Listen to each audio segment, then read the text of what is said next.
Advertisement ఇస్తాం, లేకపోతే లేదు అని. నా తర్వాత తమ్ముడు, అతను ఇప్పుడు పత్రిక నడుపుతున్నాడు, ప్రజాతంత్ర అనే పత్రిక. మేము ఎందుకు ప్రారంభించాల్సి వచ్చిందని కారణం అదేమిటంటే, వీళ్ళు తెలంగాణ అనే మాటే వాడడానికి వీల్లేదంటున్నారు కదా అని చెప్పి 98లో మేము తెలంగాణ కోసం అని చెప్పి ప్రజాతంత్ర పత్రిక ప్రారంభించినాం. అది కూడా ముచ్చల సత్యనారాయణ గారికి తెలంగాణ స్ఫూర్తితోటి ప్రజాతంత్ర పత్రిక మళ్ళీ ప్రారంభించినాం. ఇప్పటికి ఇంకా ప్రజాతంత్ర పత్రిక నడుస్తూ ఉన్నది, తెలంగాణకు పనిచేస్తున్నది, తెలంగాణ కోసం పనిచేస్తున్నది, తెలంగాణకు అంకితమై పనిచేస్తున్నది. అనేకం ఇప్పుడు ఇంతకుముందు మాట్లాడిన పెద్దలు చాలామంది చెప్పినారు, తెలంగాణ వచ్చింది కానీ తెలంగాణ ప్రజలకేం ఒరిగింది అనే విషయం మాట్లాడుకుంటూ ఉన్నాను. నేను తెలంగాణ ఒకటే కాకుండా ఉమ్మడి ఆంధ్రప్రదేశ్లో జాతీయ స్థాయిలో కూడా ఒక జర్నలిస్ట్ ట్రేడ్ యూనియన్లో కార్యకర్తగా పనిచేసినాను, బాధ్యుడిగా కూడా ఉండినాను. తెలంగాణ ఉద్యమం చంద్రశేఖరరావు గారు తెలంగాణ రాష్ట్ర సమితి ప్రారంభించి తెలంగాణ ఉద్యమం ప్రారంభించిన తర్వాత పీక్లో ఉన్న సమయంలో చంద్రశేఖరరావు గారు ఒక బహిరంగ సభ గారు జర్నలిస్టులకు సంబంధించిన ఒక సభలో చెప్పినాడు ఏమిటంటే, ఆ ఆంధ్రప్రదేశ్ వర్కింగ్ జర్నలిస్టుల యూనియన్ అన్నది దాన్ని చీల్చి మీరు తెలంగాణ కోసం ఒక జర్నలిస్ట్ సంఘం పెట్టుకోండి, నేను మీకు ఎంత డబ్బు కావాలంటే అంత డబ్బు ఇస్తానని బహిరంగంగా ప్రకటన చేసినప్పుడు నేను ఆ రోజున అనుకోకుండా మహబూబ్నగర్లో మా యూనియన్ జిల్లా మహాసభ జరుగుతుంటే నేను అక్కడికి రాష్ట్ర అధ్యక్షుడిగా వెళ్ళాను.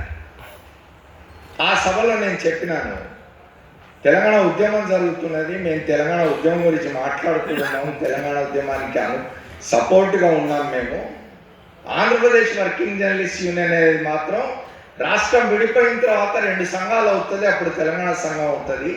అప్పటిదాకా నువ్వు ఈ సంఘంలో చీలిక తెచ్చే ప్రయత్నం చేస్తే మంచి పద్ధతి కాదు, ఖబర్దార్ అని హెచ్చరించినాను నేను చంద్రశేఖరరావు గారు. నా దిష్టి బొమ్మలు తగలబెట్టించినారు తెలంగాణ అంతటా జర్నలిస్టుల చేత. నా దిష్టి బొమ్మ అంటే వాళ్ళకు అనుకూలంగా ఉన్న కొంతమంది జర్నలిస్టుల చేత దిష్టి బొమ్మలు తగలబెట్టించినారు. నేను మా నాయకుడు శ్రీనివాసరెడ్డి గారు ఇద్దరం కూడా ఆంధ్రప్రదేశ్ వర్కింగ్ జర్నలిస్టుల యూనియన్లో బాధ్యులుగా ఉంటూ మేము తెలంగాణ గురించి మాట్లాడుతూ ఉండేవాళ్ళం, ఛానళ్ళలో పోయి మాట్లాడేవాళ్ళం, సభల్లో పోయి మాట్లాడేవాళ్ళం, ఉద్యమం జరుగుతుంటే ఉద్యమంలో పోయి పార్టిసిపేట్ చేసేవాళ్ళం. మా సంఘంలో కార్యవర్గంలో ఒక చర్చ జరిగింది, దాదాపు 14 గంటలు ఈ చర్చ కొనసాగింది. మమ్మల్ని ఆంధ్ర ప్రాంత మిత్రులు రిక్వెస్ట్ చేసినారు, మీ ఇద్దరు ఇట్లా మాట్లాడుతూ ఉంటే మాకు అక్కడ ఆంధ్రలో ఇబ్బందిగా ఉన్నది, మీరు బహిరంగంగా మాట్లాడడం మానేయకూడదా, మీరు తెలంగాణకు అనుకూలమే కావచ్చు, మీరు తెలంగాణ కావాలని కోరుకుంటూ ఉండొచ్చు, కానీ బహిరంగంగా మాట్లాడడం మానేస్తే మంచిది, మీ ఇద్దరు మా జాతీయ నాయకులు కూడా అని వాళ్ళు రిక్వెస్ట్ చేస్తే మేమిద్దరం ఒకటే చెప్పినాం, సంఘానికి రాజీనామా చేయమంటే చేస్తాం కానీ తెలంగాణ గురించి మాట్లాడకుండా ఉంటాం. ఆ రోజులో నేను చెప్పినాను, తెలంగాణ రాబోతూ ఉన్నది, వస్తే ఏం జరుగుతుంది అని. వస్తే ఏం జరిగిందో మనం 12-13 సంవత్సరాల్లో చూసినాం. ఇది నేను ఈ మాట అన్నప్పుడు జర్నలిస్టులు కొంతమందితో నా దిష్టి బొమ్మలు జిల్లాలో తగలబెట్టిస్తున్నప్పుడు ముచ్చల సత్యనారాయణ గారు నాకు ఫోన్ చేసి నేను కూడా ఇదే చెప్తూ ఉన్నాను, నేను తెలంగాణ రాష్ట్ర సమితి కేసీఆర్ గారు ప్రారంభించినప్పుడు నేను అసోసియేట్ ఉన్నాను, ఇప్పుడు లేను, వీళ్ళకి తెలంగాణ వస్తే వీళ్ళందరి చేతుల్లో ఏమైపోతుందో నాకు అర్థం కావడం లేదు, నువ్వు అన్నది కరెక్టే, ఎందుకు నీ దిష్టి బొమ్మలు దగ్గర పెడుతున్నారు అని అడిగినాడు. అప్పుడు ఓ పత్రికలో వార్తలు వచ్చినాయి, నా దిష్టి బొమ్మల దగ్గర పెడుతున్నారు. ఆయన నాకు సంఘీభావం తెలిపినారు. ఇవాళ ఆయన జ్ఞాపకం చేసుకోవడానికి వచ్చినాను ముచ్చల సత్యనారాయణ గారిని. ఆయన ఏ తెలంగాణ అయితే కోరుకున్నాడో, ఈ తెలంగాణ ఎట్లుండాలనుకున్నాడో, ఈ తెలంగాణలో ప్రజలు ఎట్లా ఉండాలనుకున్నాడో, ప్రజలకు ఏం జరగాలనుకున్నాడో అది జరిగేదాకా అవిశ్రాంతంగా ఇట్లాంటివి కొనసాగాల్సిన పోరాటాలు, ఉద్యమాలు. Thank you.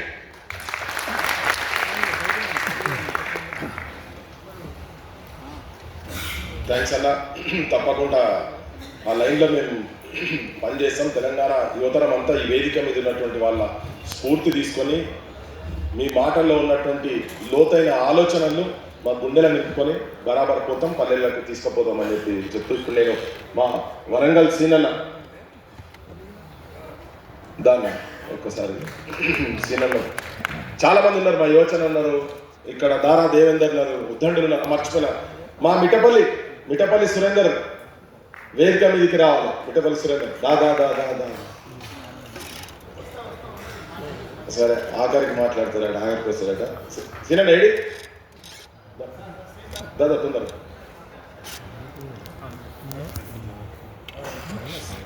ఇద్దరు ఆంబులెన్స్ మా రామంచ భారత్ కూడా చాలా దూరంకి వెళ్ళి వచ్చిర్రు. వాళ్ళందరూ ఉన్నాయి. ఇంకా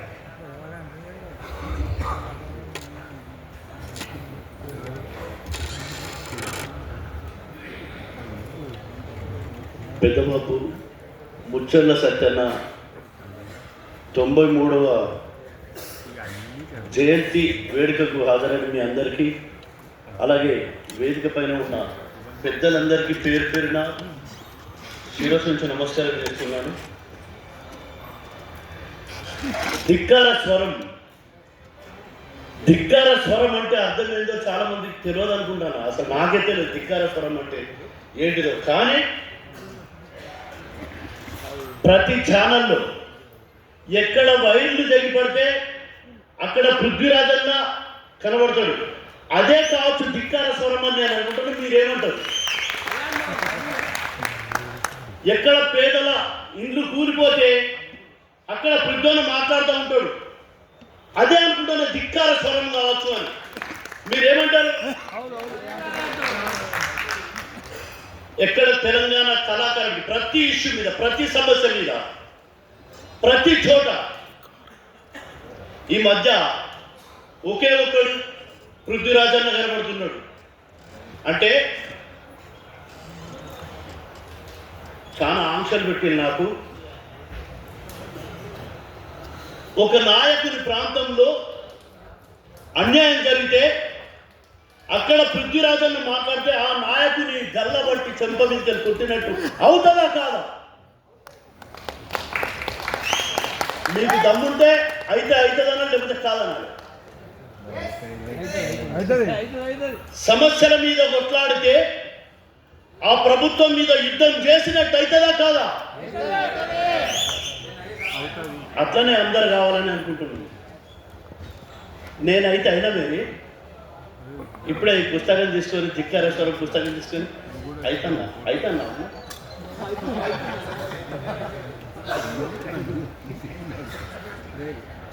ఎందుకంటే వరంగల్ జిల్లా, వరంగల్లో పోరాటం ఉంది. సమ్మక్క సారలమ్మ వరంగల్ గడ్డలో పుట్టింది.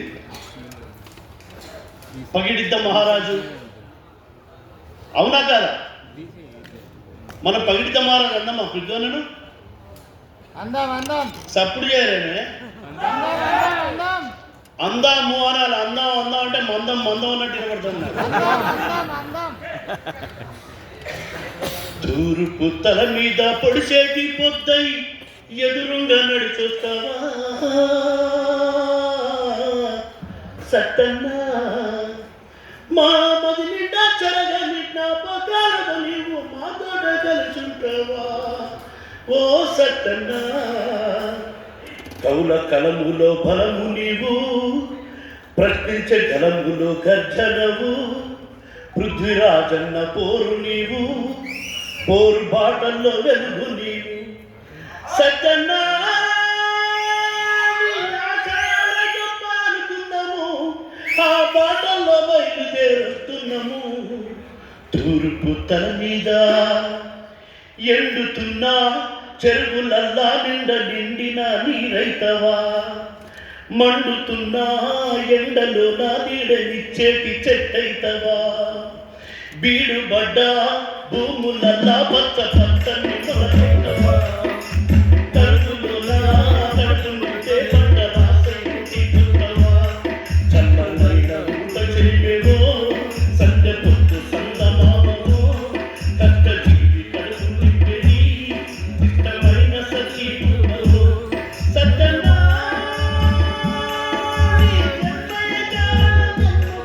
నిన్ను కలిసిన మాయన్న బావను తూర్పు తల మీద.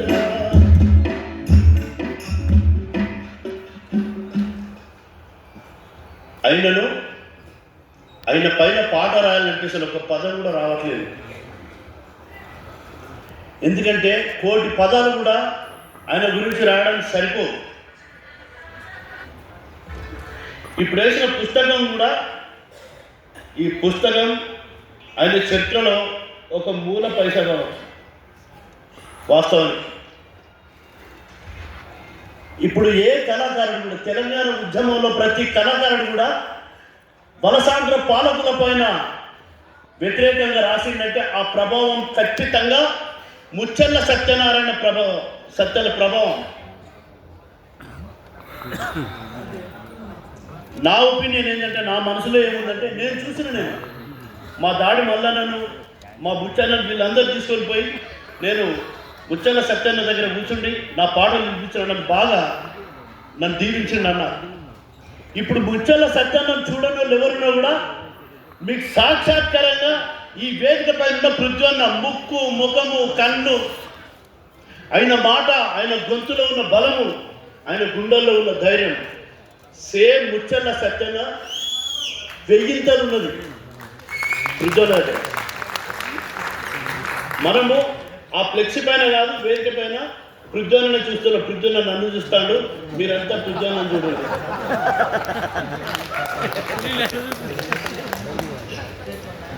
ఈ 2 ముచ్చట్లు మాట్లాడే అవకాశం నాకు కలిగినందుకు నిజంగా ధన్యుడిగా భావిస్తాను.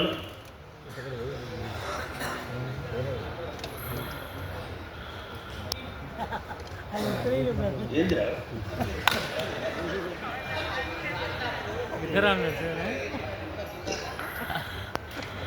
వనవాసం వెళ్ళిన రామయ్యలా తిరిగి వస్తావని చూద్దుమా, జమ్మాకి వై కలిసిపోతావని దసరదాకా ఎదురు చూద్దుమా, గొల్లవారి ఇంటిలోన జన్మించిన శ్రీకృష్ణుడనుకుందుమా, వండిన నిండు కుండల బువ్వ ముందొక్క ముద్ద నీకు దిద్దుమా, నువ్వు తెలంగాణ ముద్దాడినా మట్టి తల్లి ముద్దు బిడ్డవే, ఇంటి పేరుగా మార్చుకున్న మహనీయుడా సత్యనా,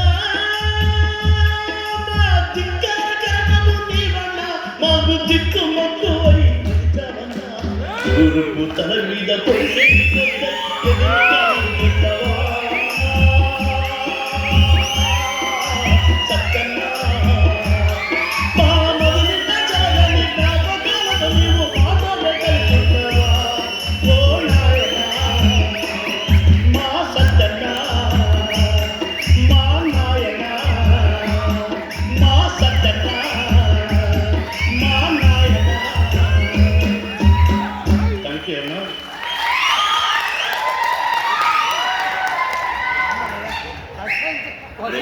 మీకు కూడా థ్యాంక్ యూ అన్న.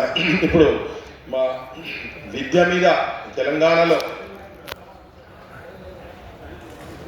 పట్టు ఉన్నటువంటి, అంటే విద్య గురించి నిజంగా తెలంగాణలో మారాలనే ఎవరికైనా ప్రభుత్వంలో ఉన్నోళ్ళకు పాలకులకు ఎవరికైనా సోయి ఉంటే నిజంగా పనికి వచ్చేది, దానికి వాళ్ళ అడ్వైస్ తీసుకుంటే కనుక తెలంగాణ విద్య బాగుపడుతుంది. దాని విద్య మీద కంప్లీట్ కూలంకుషంగా ఇక్కడగా దేశం మొత్తం అవగాహన ఉన్నది, తెలంగాణ మీద ముఖ్యంగా ఎక్కువ ఉన్నది. మా గదరన్న నోట్లో ఊకనే డెమోక్రాట్ కానరా మీరెంత అని. అయితే మా డెమోక్రాటిక్ ఎంబీఎఫ్ వెంకరెడ్డి గారిని మాట్లాడాలని కోరుతున్నాను. Thank you Prithvi. నేను పృథ్వీ కలిసినప్పుడు ఎవరు పృథ్వీ అంటే ఓ మంత్రి కొడుకు అన్నారు. ఈ మంత్రి ఎవరు ఎప్పుడు వినబడలేదు ఎప్పుడు అని తర్వాత ఒక పుస్తకం చదివాను, ఆ ధిక్కార స్వరం.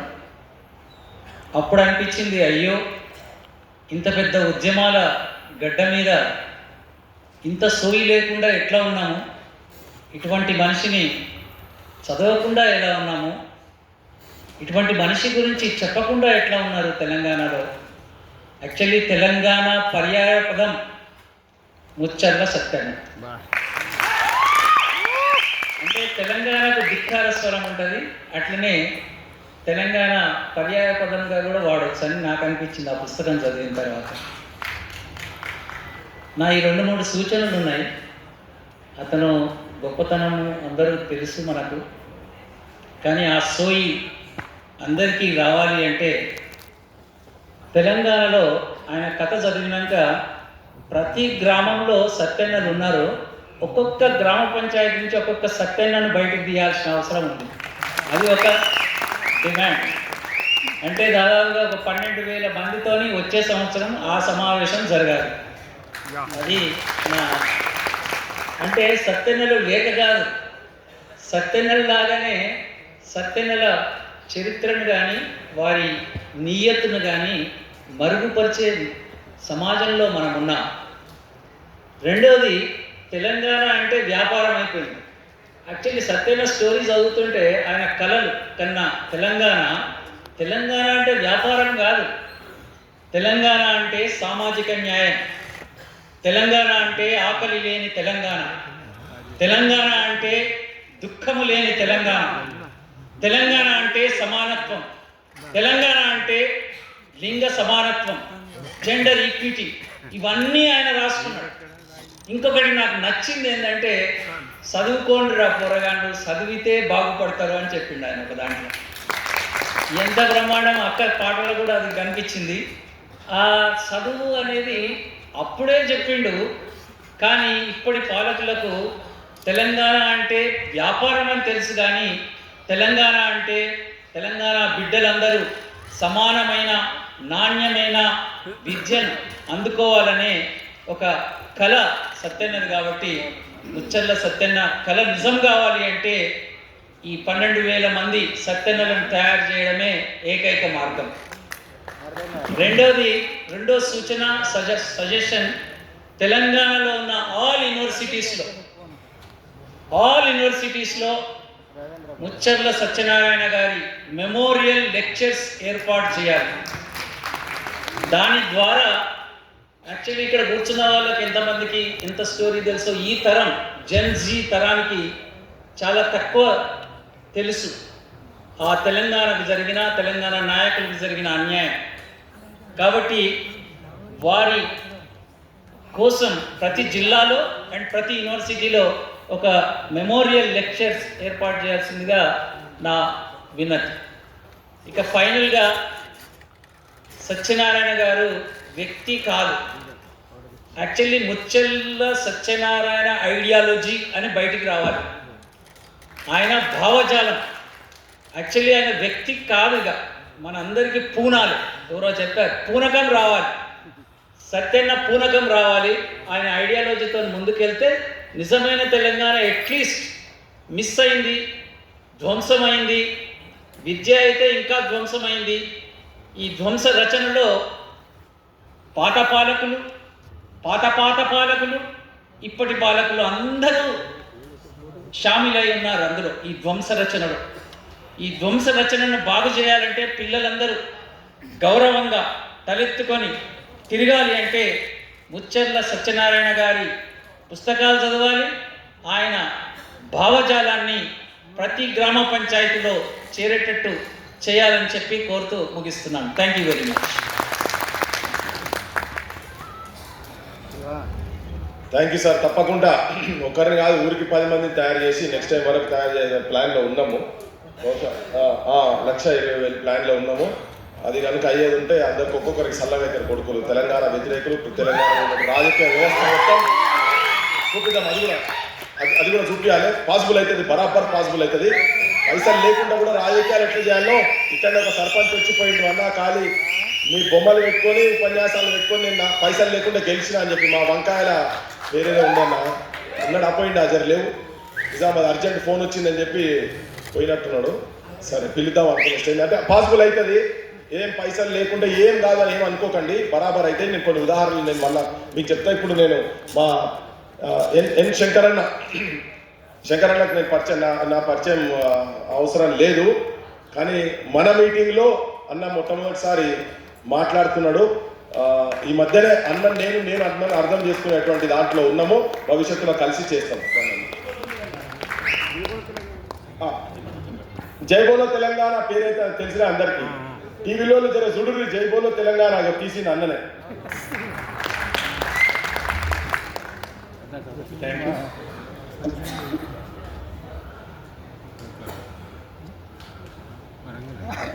సభాధ్యక్షులు, క్రాంతిదళ అధ్యక్షులు,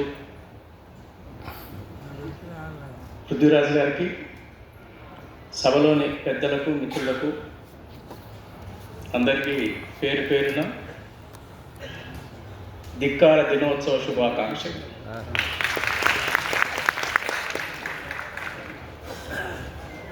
మనకు తెలుసు, ఆటుపోటు లేని సముద్రం లేదు, గెలుపు ఓటం లేని యుద్ధం ఉండదు. కానీ దశాబ్దాలుగా తెలంగాణ నేల అనేక ఆటుపోట్లకి, అనేక యుద్ధాలకు గురైంది, బలైంది. అయినా ఎగిరే కెరటంపై మళ్ళీ కత్తి దూస్తూ సరైన మార్గంలో, సరైన పోరాట మార్గంలో మళ్ళీ ఎగిసిపడే యుద్ధం కోసం, ఉద్యమం కోసం ఎదురు చూస్తూనే ఉంది. ఈ ఆటుపోట్లు, ఈ సంఘర్షణలు, ఈ గెలుపు ఓటముల మధ్య ఒక వ్యక్తి తన వ్యక్తిత్వాన్ని కాపాడుకోవటం అంటే యుద్ధం చేయటమే. నిజాయితీగా సమాజంలో పనిచేయటం అంటే యుద్ధం చేయటమే. స్వార్థం లేకుండా పనిచేయాలంటే యుద్ధం చేయటమే. ప్రజల కోసం పనిచేయాలంటే కూడా యుద్ధం చేయటమే. రాజకీయం, పాట, మాట, గానం ఒక సరైన ప్రజా మార్గాన్ని సూచిస్తూ అనేక యుద్ధాలు చేసి మనకి ఈరోజు ధిక్కార స్వరంగా, ధిక్కార గీతంగా, ధిక్కార పతాకంగా ఈరోజు 93వ జన్మోత్సవ ధిక్కార జన్మోత్సవాన్ని చేసుకుంటున్న ముచ్చల సత్యనారాయణ గారి గురించి మనందరికీ కొంతే తెలుసు, ఇక్కడున్న వాళ్ళకి చాలా వరకు తెలుసు. కానీ ఎవరికి కూడా ఆయన మొత్తం తెలియదు. ఎందుకంటే గదరన్న నేను చాలాసార్లు కలుసుకున్నప్పుడు ఒకసారి పృథ్వీ గురించి ఏదో సందర్భం వచ్చి పిల్లగాడు ఎవరు ఇంత ఆవేశంగా ఉన్నాడు అడిగినాను గదరన్నని. అరే వాళ్ళ నాయన పెద్ద ఉద్యమకారురా, నికాల్సిన ఉద్యమకారుడు, చాలా గొప్పవాడు రా అన్నాడు. ఆ రోజు నుంచి పృథ్వీ పైన నాకు రెస్పెక్ట్ ఉంది. కానీ గద్దరన్న నోటి నుంచి ఆ మాట రావటం అనేది అది చాలా గొప్ప విషయంగా నేను భావిస్తాను. ఎందుకంటే ఆయన అంత ఈజీగా ఒక వ్యక్తిని, ఒక వ్యక్తిత్వాన్ని అంత ఈజీగా పొగడాడు ఆయన. పైగా మా ఇద్దరి మధ్యలో అట్లాంటి ట్రాన్స్పరెన్సీ ఉండేది. ఆయన నిజాయితీగా చెప్పేవాడు, ఆయన మొహమాటాన్ని కూడా చెప్పేవాడు కాదు. అట్లాంటి గద్దరన్న ముచ్చల సత్యనారాయణ గారి గురించి అంత గొప్ప మాటలు చెప్పాడు. ఈరోజు మనం చేయాల్సింది ఏంటంటే ఆయనను పరిశోధన చేయాలి, ఆయన సంఘర్షణ చర్చించాలి, ఆయన యుద్ధ మార్గాన్ని అనుసరించాలి. ఇది పృథ్వీరాజ్కి ఒక్కరికి మాత్రమే సొంతం కాదు. ఇది మనందరి బాధ్యత. మనందరి బాధ్యతగా మనం తీసుకోవాలి. ఎందుకంటే తెలంగాణ వచ్చిన తర్వాత సంపూర్ణంగా సామాజిక తెలంగాణలో, లేకుంటే అసమానతల తెలంగాణలో, లేకుంటే సమాజ సంపూర్ణమైన ఫలితాలు తీసుకుని తెలంగాణ వస్తుందని ఎవరు ఆశించలేదు. కానీ ఎంతో కొంత వెసులుబాటు ఉంటుంది రాజ్యంలో అనేది మాత్రం కొంతమంది నమ్మకం ఉండేది, ఒక హోప్ ఉండేది తెలంగాణ వచ్చిన తర్వాత. కానీ రాజకీయ పార్టీలు, గత పాలకుల రాజకీయ పార్టీల యొక్క వ్యవస్థల్ని కొనసాగించాయి. వాళ్ళ ఆచారాలని, అలవాట్లని, వాళ్ళ బూర్జువా సాంప్రదాయ రాజకీయ పార్టీలకు ఉండే లక్షణాలను కొనసాగించాయి తప్ప ఆల్టర్నేటివ్ రాజకీయాల గురించి, తెలంగాణ ఉద్యమ స్ఫూర్తి కలిగిన రాజకీయాల గురించి, తెలంగాణకు ఏం కావాలో చేయాల్సిన రాజకీయాల గురించి ఎవరు ఆలోచించలేదు. అటువైపు ఎవరు ప్రయాణం చేయలేదు. ఇందాక చంద్రకుమార్ గారు సార్ చెప్పినట్టు ఒక ఆల్టర్నేటివ్ రాజకీయ వ్యవస్థ రావాలి. ఎందుకంటే మనకు ఆల్టర్నేటివ్ వ్యవస్థ రాకపోవటం వల్లనే, వస్తుందనే ఒక అనుమానం, అపోహ ఉండటం వల్లనే ఈ బూర్జువా పార్టీలు రాజకీయాలను వ్యాపారంగా మార్చాయి, కార్పొరేట్ ఆర్గనైజేషన్స్గా మార్చాయి. డబ్బు ఉంటే తప్ప ఈరోజు పోటీ చేయలేని పరిస్థితి, డబ్బు ఉంటే తప్ప ఈరోజు జెండా కట్టలేని పరిస్థితి, డబ్బు ఉంటే తప్ప ఈరోజు 10 మంది వెనక తిప్పుకోలేని పరిస్థితి.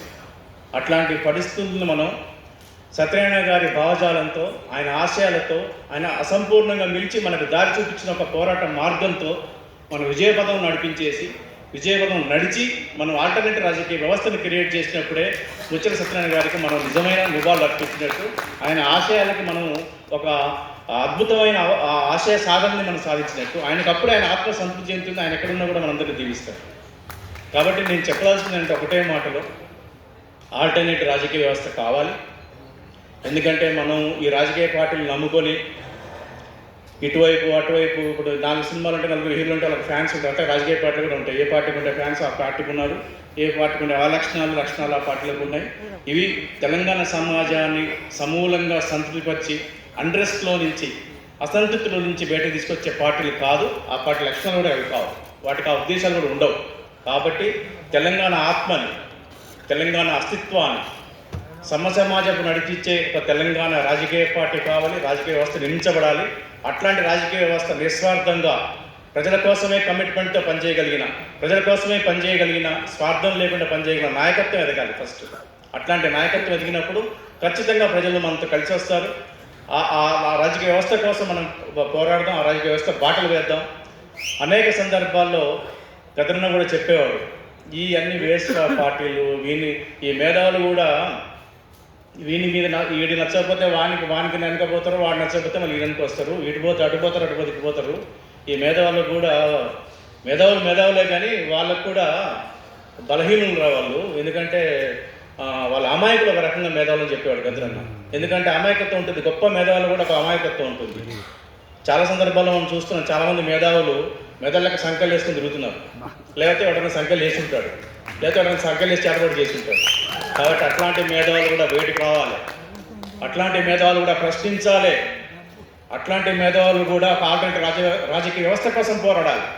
ఈ మేధావులు నిజంగానే దశాబ్దాలుగా ఒక ఆల్టర్నేటివ్ రాజకీయ వ్యవస్థ కోసం పోరాడితే, ఒక సంకల్పం చేస్తే, ఒక ఆచరణ మార్గాన్ని సూచిస్తే ఖచ్చితంగా కూడా తెలంగాణ ఉద్యమం కానీ, తెలంగాణ ఉద్యమం ముందు కానీ తర్వాత కానీ ఒక ఆల్టర్నేటివ్ రాజకీయ వ్యవస్థ ఎదిగేది.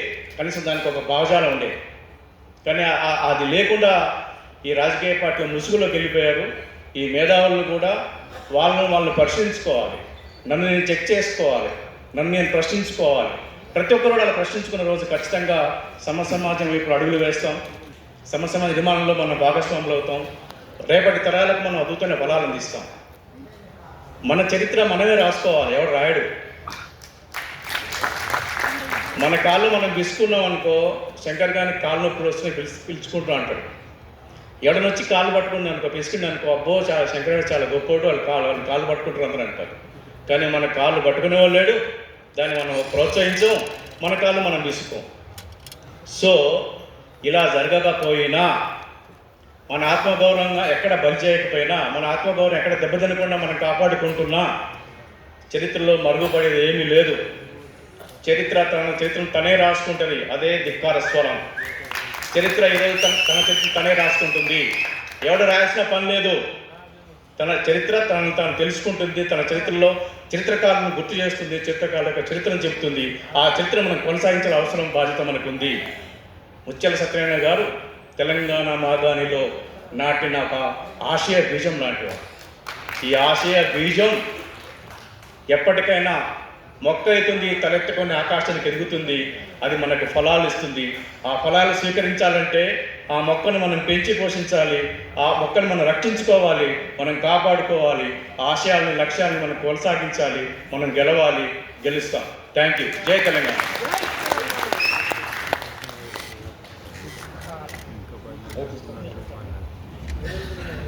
థ్యాంక్స్ అన్న. నిజంగా కూడా తెలంగాణ మేధావులంతా వినాలి. శంకరన్ ఏం మాట్లాడిండో వినాలి, ఆలోచన చేయాలి.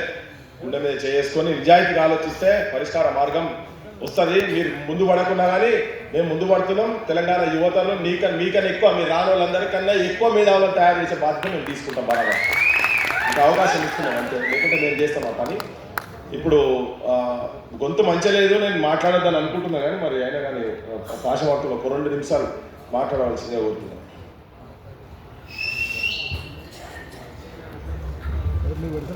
సభాధ్యక్షులకు, వేదిక మీద పెద్దలకు, సభకు నమస్కారం. నేను ఎక్కువ మాట్లాడుతున్నాను, 2 విషయాలు చెప్తాను. తెలంగాణ రాష్ట్రం సాధించుకున్నది కవులు, కళాకారులు, రచయితలు, మేధావులు, రాజకీయ పార్టీల వల్ల కాదు. దానికి పునాది వేసింది సంగరెడ్డి సత్యనారాయణ గారు. ఆయన ఆడి పాడి జనాన్ని తయారు చేసినారు. ప్రజల సంస్కృతిని ఆయుధంగా మనకు చూపించినాడు. మళ్ళా తెలంగాణ మళ్ళీ కూడా ప్రజల సంస్కృతి ఆయుధమే, రాజకీయాలు కాదు.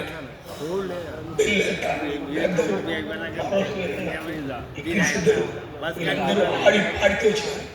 ఎక్కడున్న రాజకీయ నాయకుడు బిల్లలతని చంపినప్పుడు ఎక్కడున్న రాజకీయ చంద్రబాబు పాదాలు తీసుకుంటున్నారు. గద్దరి మీద తూటాలు కాల్చినప్పుడు ఎక్కడున్నారు మీరు? ఉన్నారా మీరు ఎక్కడన్నా? చంద్రబాబు పాదాలు తీసుకుంటున్నారు, మంత్రులు అయినారు. ఇప్పుడు కూడా ప్రజాస్వామ్య తెలంగాణ రాలేదు, భౌగోళిక తెలంగాణ వచ్చింది. ఇప్పుడు ఈరోజు మనం ఒక ప్రత్యామ్నాయం సృష్టించకపోతే నేను మాట్లాడద్దు అనుకున్నా, కానీ మన మిత్రులు మాట్లాడినారు, అందరూ చెప్తున్నారు ఒక ప్రత్యామ్నాయం ఉండాలి. దీనికి మేధావులను నమ్ముకోకండి మీరు.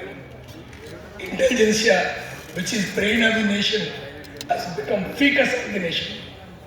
జాతి మేధస్సు జాతి పెంట అయింది. వాళ్ళని నమ్మొద్దు. మనం కళాకారులు నమ్ముకుందాం, కవులు నమ్ముకుందాం, రచయితలు నమ్ముకుందాం, శ్రమజీవులను నమ్ముకుందాం. దానికోసం అందరినీ ఏకం చేద్దాము. ప్రజాతంత్ర తెలంగాణ తెచ్చుకుందాం.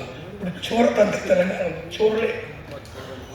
లేకపోతే మనం కనుక ప్రత్యామ్నాయ పార్టీ సృష్టించకపోతే మన శత్రువులు, తెలంగాణ దోచుకున్న శత్రువులు చంద్రబాబు, పవన్ కళ్యాణ్, భారతీయ జనతా పార్టీ రూపంలో ఆంధ్రులు పొంచి ఉన్నారు. ఎప్పుడు పెరుగుతామా తెలంగాణ? దానికి మన రేవంత్ రెడ్డి రండి రండి అని ప్రతిభాషపరుస్తున్నాడు. నిన్న మాట్లాడిన కదా కంపెనీలో చూస్తున్నాం, ఎటువంటి మాట మాట్లాడారు. ఇది అంతా వింటే ముచ్చట సత్యనారాయణ గారి ఆత్మ ఘోషిస్తున్నారు. అటువంటి మాటలు మాట్లాడుతున్నారు రేవంత్ రెడ్డి.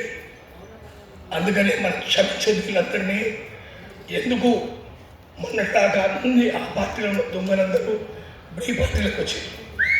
పైన చెరువు వెళ్ళిపోతే ముసలి కింద చెరువుకి వస్తాయి. బీఆర్ఎస్ చెరువు వెళ్ళిపోతే ఆ ముసలి కాంగ్రెస్ చెరువులకు వచ్చాయి. అందుకనే తెలంగాణ ఆత్మీయ పరిస్థితులని దీనికోసం గట్టిగా పోరాటం చేద్దాం. ప్రజల్ని నమ్ముకుందాం. 95 నుంచి తెలంగాణ ఉద్యమం ఎవరైతే మహిళా శక్తి మొదలుపెట్టిందో వాళ్ళు అడుగుజాడలను పోదాము. చివరిగా ఏంటంటే మనం ఈరోజు వాళ్ళని తెచ్చుకోవాలంటే ఉర్దూలో మాట్లాడాలి. మనం అంత కూర్చున్నాం, మాట్లాడుకున్నాం, మంచిది నిశిస్తాను, గుప్తాను, బరకాస్తాను, కూర్చున్నాం, మాట్లాడుకున్నాం, వెళ్ళిపోయినాం, లాభం లేదు. ఫాలో అప్ ఉండాలి. ఇక్కడి నుంచి మిత్రులు చెప్పినట్టు గుర్తురాదు, భుజాల మీద బాధ్యత ఉంది. ఊరుకే సందేశాన్ని తీసుకుంటున్నాం, ఓ ప్రత్యేకంగా సృష్టిస్తాం.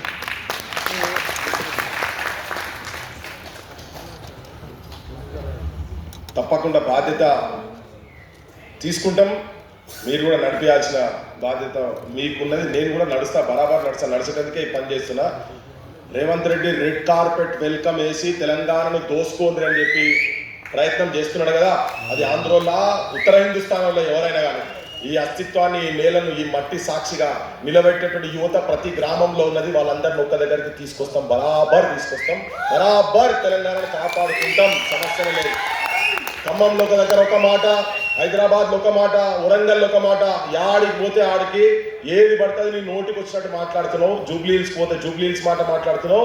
అన్ని జనం గమనిస్తున్నారు, మేము కూడా గమనిస్తున్నాము.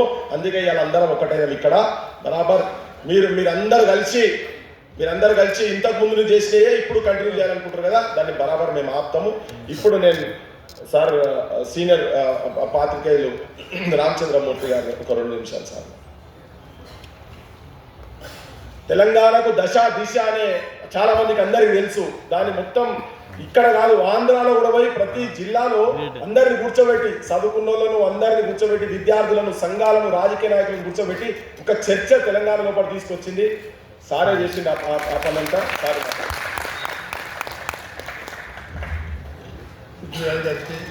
మిత్రులకి నమస్కారం. నాకు గొంతు బాగోలేదు, ఎక్కువ మాట్లాడాను. ఇంతకాలం నేను నేరాస్తూనే ఉన్నాం. అయితే డిస్ట్రిక్ట్ సురేష్ గారు రావాల్సింది దీనికి. నేను బెంగళూరు ఉన్నాడు, బెంగళూరు విమానాశ్రయంలో వెయిట్ చేస్తున్నాడు. విమానం దగ్గర కావడం రాలేదన్న. ఇటువంటి సభ జరిగిన తర్వాత ఇప్పుడు నాకు పూర్తి విశ్వాసం వచ్చింది, ఒక ఆల్టర్నేటివ్ సాధ్యమని. ఇంతవరకు నేరాస్తూనే ఉన్నాం. 1960 ఉద్యమం చేసాం, 2001 నుంచి 2004లో ఉద్యమం చేస్తాం, తెలంగాణ ఏర్పడడం చూసాం, తెలంగాణ ప్రభుత్వాలు చూసాం. అని చూసిన తర్వాత మనం కోరుకున్న తెలంగాణ ఇంకా రావాల్సి ఉందనుకున్నాం. అది వస్తున్నారని అనుమానం ఉంది. కానీ ఇప్పుడు ఈ సమావేశం చూసిన తర్వాత మాకు పూర్తి అయింది. ఇది ఆల్టర్నేటివ్ ఉద్యమం నడుస్తుంది. ఇటువంటి సభ ఆంధ్రప్రదేశ్ జరగదు, కర్ణాటక జరగదు, ఇండియాలో మన రాష్ట్రంలో అక్కడ ఇటువంటి సభ, ఇటువంటి వ్యక్తులు, ఇటువంటి సభ్యులు, ఇటువంటి వక్తలు ఎక్కడ ఉండరు. ఇది తెలంగాణ ప్రత్యేకమైనది, తెలంగాణ అస్తిత్వాన్ని ప్రత్యేకమైనది. ఇటువంటి సభ జరిగినంత సంతోషంగా ఉంది. ఉద్యోగుల నాయకత్వంలో అందరూ పనిచేయాలి. ఇంకా తెలంగాణ కోరుకున్న వాళ్ళు మా కింద మేము తెలంగాణ ఉద్యోగం 59 జరిగినప్పుడు నేను బీఎస్సీ థర్డ్ ఇయర్లో ఉన్నా. ఆ సంవత్సరం పరిస్థితులు ఇలా పోయి మా ఊళ్ళో టీచర్ చేరా. దాని తర్వాత జనరల్ చేరి 53 ఏళ్ళ ఇప్పటికి జనరల్ చేరినా కూడా ఉన్నా కూడా పూర్తి తెలంగాణ ఏర్పడినందుకు సంపూర్ణ తెలంగాణ ఏర్పడిందని బాధ్యత ఉంది. ఆ బాధ్యత తీసుకోవాలని నేను అనుకుంటున్నా. ఈ ఉద్యమం ఇంకా బలపడాలని ఇట్లాంటి వేదిక ఒకటి ఏర్పడింది. ఈ వేదిక ఇంకా స్ట్రాంగ్ కావాలి. ధిక్కార స్వరం వినిపించాలి. ముచ్చట సజ్ఞంగా ఇట్లాంటివి వ్యక్తులు ఇంకా ఎక్కువ మంది రావాలి. ఎక్కువ మంది వస్తాయి. ప్రతి ఊరి నుంచి 600 మంది పెట్టి వస్తాయని మనకి ప్రామిస్ వస్తుంది. ఇక్కడ చాలా సంతోషంగా ఉంది. ఇదంతా విజయవంతంగా కోరుకుంటూ నమస్కారం.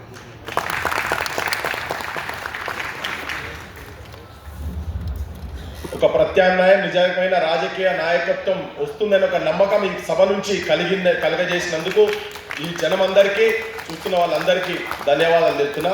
ఇప్పుడు పోయినసారి కూడా ఈ సభకు వచ్చింది కానీ మాట్లాడే అవకాశం లేకుండా పోయిన మా కపర్ ప్రసాద్ నన్ను తెలంగాణ జర్నలిస్ట్ యూనియన్ అధ్యక్షుడు వాళ్ళ మీటింగ్ ఫస్ట్ టైం తీసుకుపోయి సన్మానం చేసిండ్రు. తనకు కొన్ని అనుభవాలు ఉన్నాయి, నేను చెప్పేది ఉండే అని పోయినసారి అన్నాడు. అన్నయ్య ఇక్కడ అనుభవాలు చెప్పారు.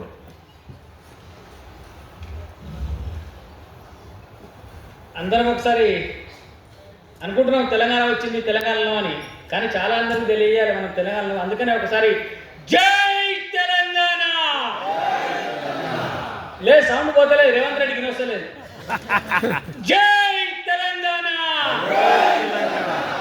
జై తెలంగాణ. ఈ నినాదమే మళ్ళొక్కసారి గ్రామాన ఇంటింట్లో మారుమోగాల్సినటువంటి అవసరం ఉన్నది. అదే ముచ్చర్ల సత్యనారాయణ గారు తెలంగాణ వచ్చిన రోజే చెప్పినటువంటి అంశం. వేదిక పైనటువంటి పెద్దలు, సభకు విచ్చేసినటువంటి మిత్రులందరికీ నమస్కారాలు. చాలామంది ముచ్చర్ల సత్యనారాయణ గారు ధిక్కార స్వరం అంటా ఉన్నారు. ధిక్కార స్వరమే తెలంగాణ నిజాయితీ ధిక్కార స్వరం ముచ్చర్ల సత్యనారాయణ గారు. చాలా ధిక్కార స్వరాలను విన్నాం.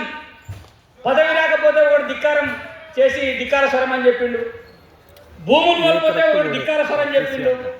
లేకపోతే తన ఇంట్లో 5గురికో 6గురికో ఎమ్మెల్యే టికెట్లు కావాలి, మంత్రి పదవులు కావాలని చెప్పి అది ఇవ్వకపోతే ధిక్కార స్వరం చేసి చాలా ధిక్కార స్వరాలు ఉన్నాయి. కానీ తెలంగాణ కోసమే నిజాయితీ ధిక్కార స్వరంలో ఉన్నారంటే అది ముచ్చర్ల సత్యనారాయణ గారు. నిజాయితీ ధిక్కార స్వరం. నేను ఒక జర్నలిస్ట్గా ముచ్చర్ల సత్యనారాయణ గురించి మొదటి నుంచి నాకు పెద్దగా తెలియదు, కానీ పృథ్వీతో స్నేహం ఏర్పడిన తర్వాత రెగ్యులర్గా వారి ఇంటికి పోయేటువంటి అవకాశం నాకు వచ్చింది.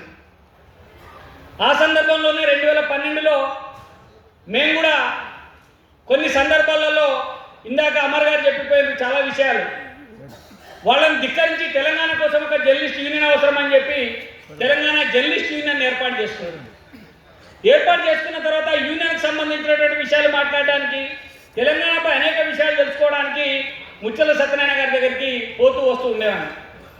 అదే సందర్భంలో మా మొదటి వార్షిక సమావేశం ఏర్పాటు చేసుకున్నప్పుడు పాపం అప్పటి వారికి నడవడం కూడా ఇబ్బంది అవుతూ ఉన్నది, బాగా మాట్లాడడం కూడా ఇబ్బంది అవుతూ ఉన్నది. కానీ మీరు తెలంగాణలో మొదటి జర్నలిస్ట్ అని చెప్పిన, తెలంగాణ కోసం రాసిన మొదటి జర్నలిస్టు మీరు కాబట్టి మీరు మాకు కొంత సూచనలు ఇవ్వాలా, మీరు మా సమావేశానికి వస్తే మాకు కొండంత అండా బలం అని చెప్తే చాలా ఇబ్బందులలో ఉండి కూడా నడవలేకుండా ఆ రోజు మా సమావేశానికి రావడం జరిగింది. ఆ రోజు ఆయన ఒక తెలంగాణ మొట్టమొదటి జర్నలిస్ట్ అంటే తెలంగాణ కోసమే మాట్లాడి తెలంగాణ కోసమే రాసినటువంటి ఒక వ్యక్తిగా మేము ఆ రోజు ఆయన్ని ఆ సభలో సన్మానించుకున్నాం. దాని తర్వాత చాలా సందర్భాలలో మాట్లాడినప్పుడు ముచ్చర్ల సత్యనారాయణ గురించి చాలా మంది చెప్పింది మనం చెప్పాల్సినటువంటి అవసరం లేదు, కానీ ఆయన ఆశయం ఏంది అనేది నేను చెప్తా. ఆయన చెప్పినటువంటి మాట ఏంటంటే అసలు తెలంగాణ ఏంటిది, ఎట్లుండాలి అని చెప్పి మాట్లాడినప్పుడు కొందరు భౌగోళిక తెలంగాణ అంటున్నారు, కొందరు సామాజిక తెలంగాణ అంటారు, ఇంకో రాజకీయ తెలంగాణ, ఇట్లా రకరకాలుగా మాటలు చెప్తున్నప్పుడు ముచ్చర్ల సత్యనారాయణ గారు చెప్పినటువంటి మాట మనకు సంపూర్ణ తెలంగాణ కావాలి, సంపూర్ణ తెలంగాణ సాధిస్తేనే అసలైనటువంటి తెలంగాణ సాధించినట్టు అని చెప్పడం జరిగింది. మరి నిజంగా అప్పటికే తెలంగాణ వస్తుంది, భౌగోళిక తెలంగాణలో ఏర్పడాలని అనుకున్నారు. ఈ తెలంగాణకు 10 జిల్లాలున్నాయి, 10 జిల్లాలలో మనకి ఇన్ని గ్రామాలున్నాయి, ఈ గ్రామాలన్నీ తెలంగాణ రావాలి అని చెప్పి అనుకుంటున్నటువంటి భౌగోళిక తెలంగాణ సందర్భంలో సంపూర్ణ తెలంగాణ అనేటువంటి అంశాన్ని ఆయన చెప్పిండు. అందుకే నేను ఆయన సంపూర్ణ తెలంగాణ స్వామికుడు అని చెప్పి చెప్పడం జరిగింది. ఎందుకంటున్నాను ఈ మాట అంటే ఇప్పుడు నిజంగానే భౌగోళిక తెలంగాణ అని అంటున్నా.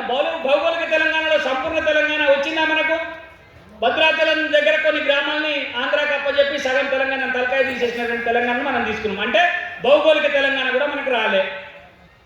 పోనీ రాజకీయపరమైనటువంటి తెలంగాణ ఏమైనా వచ్చిందా?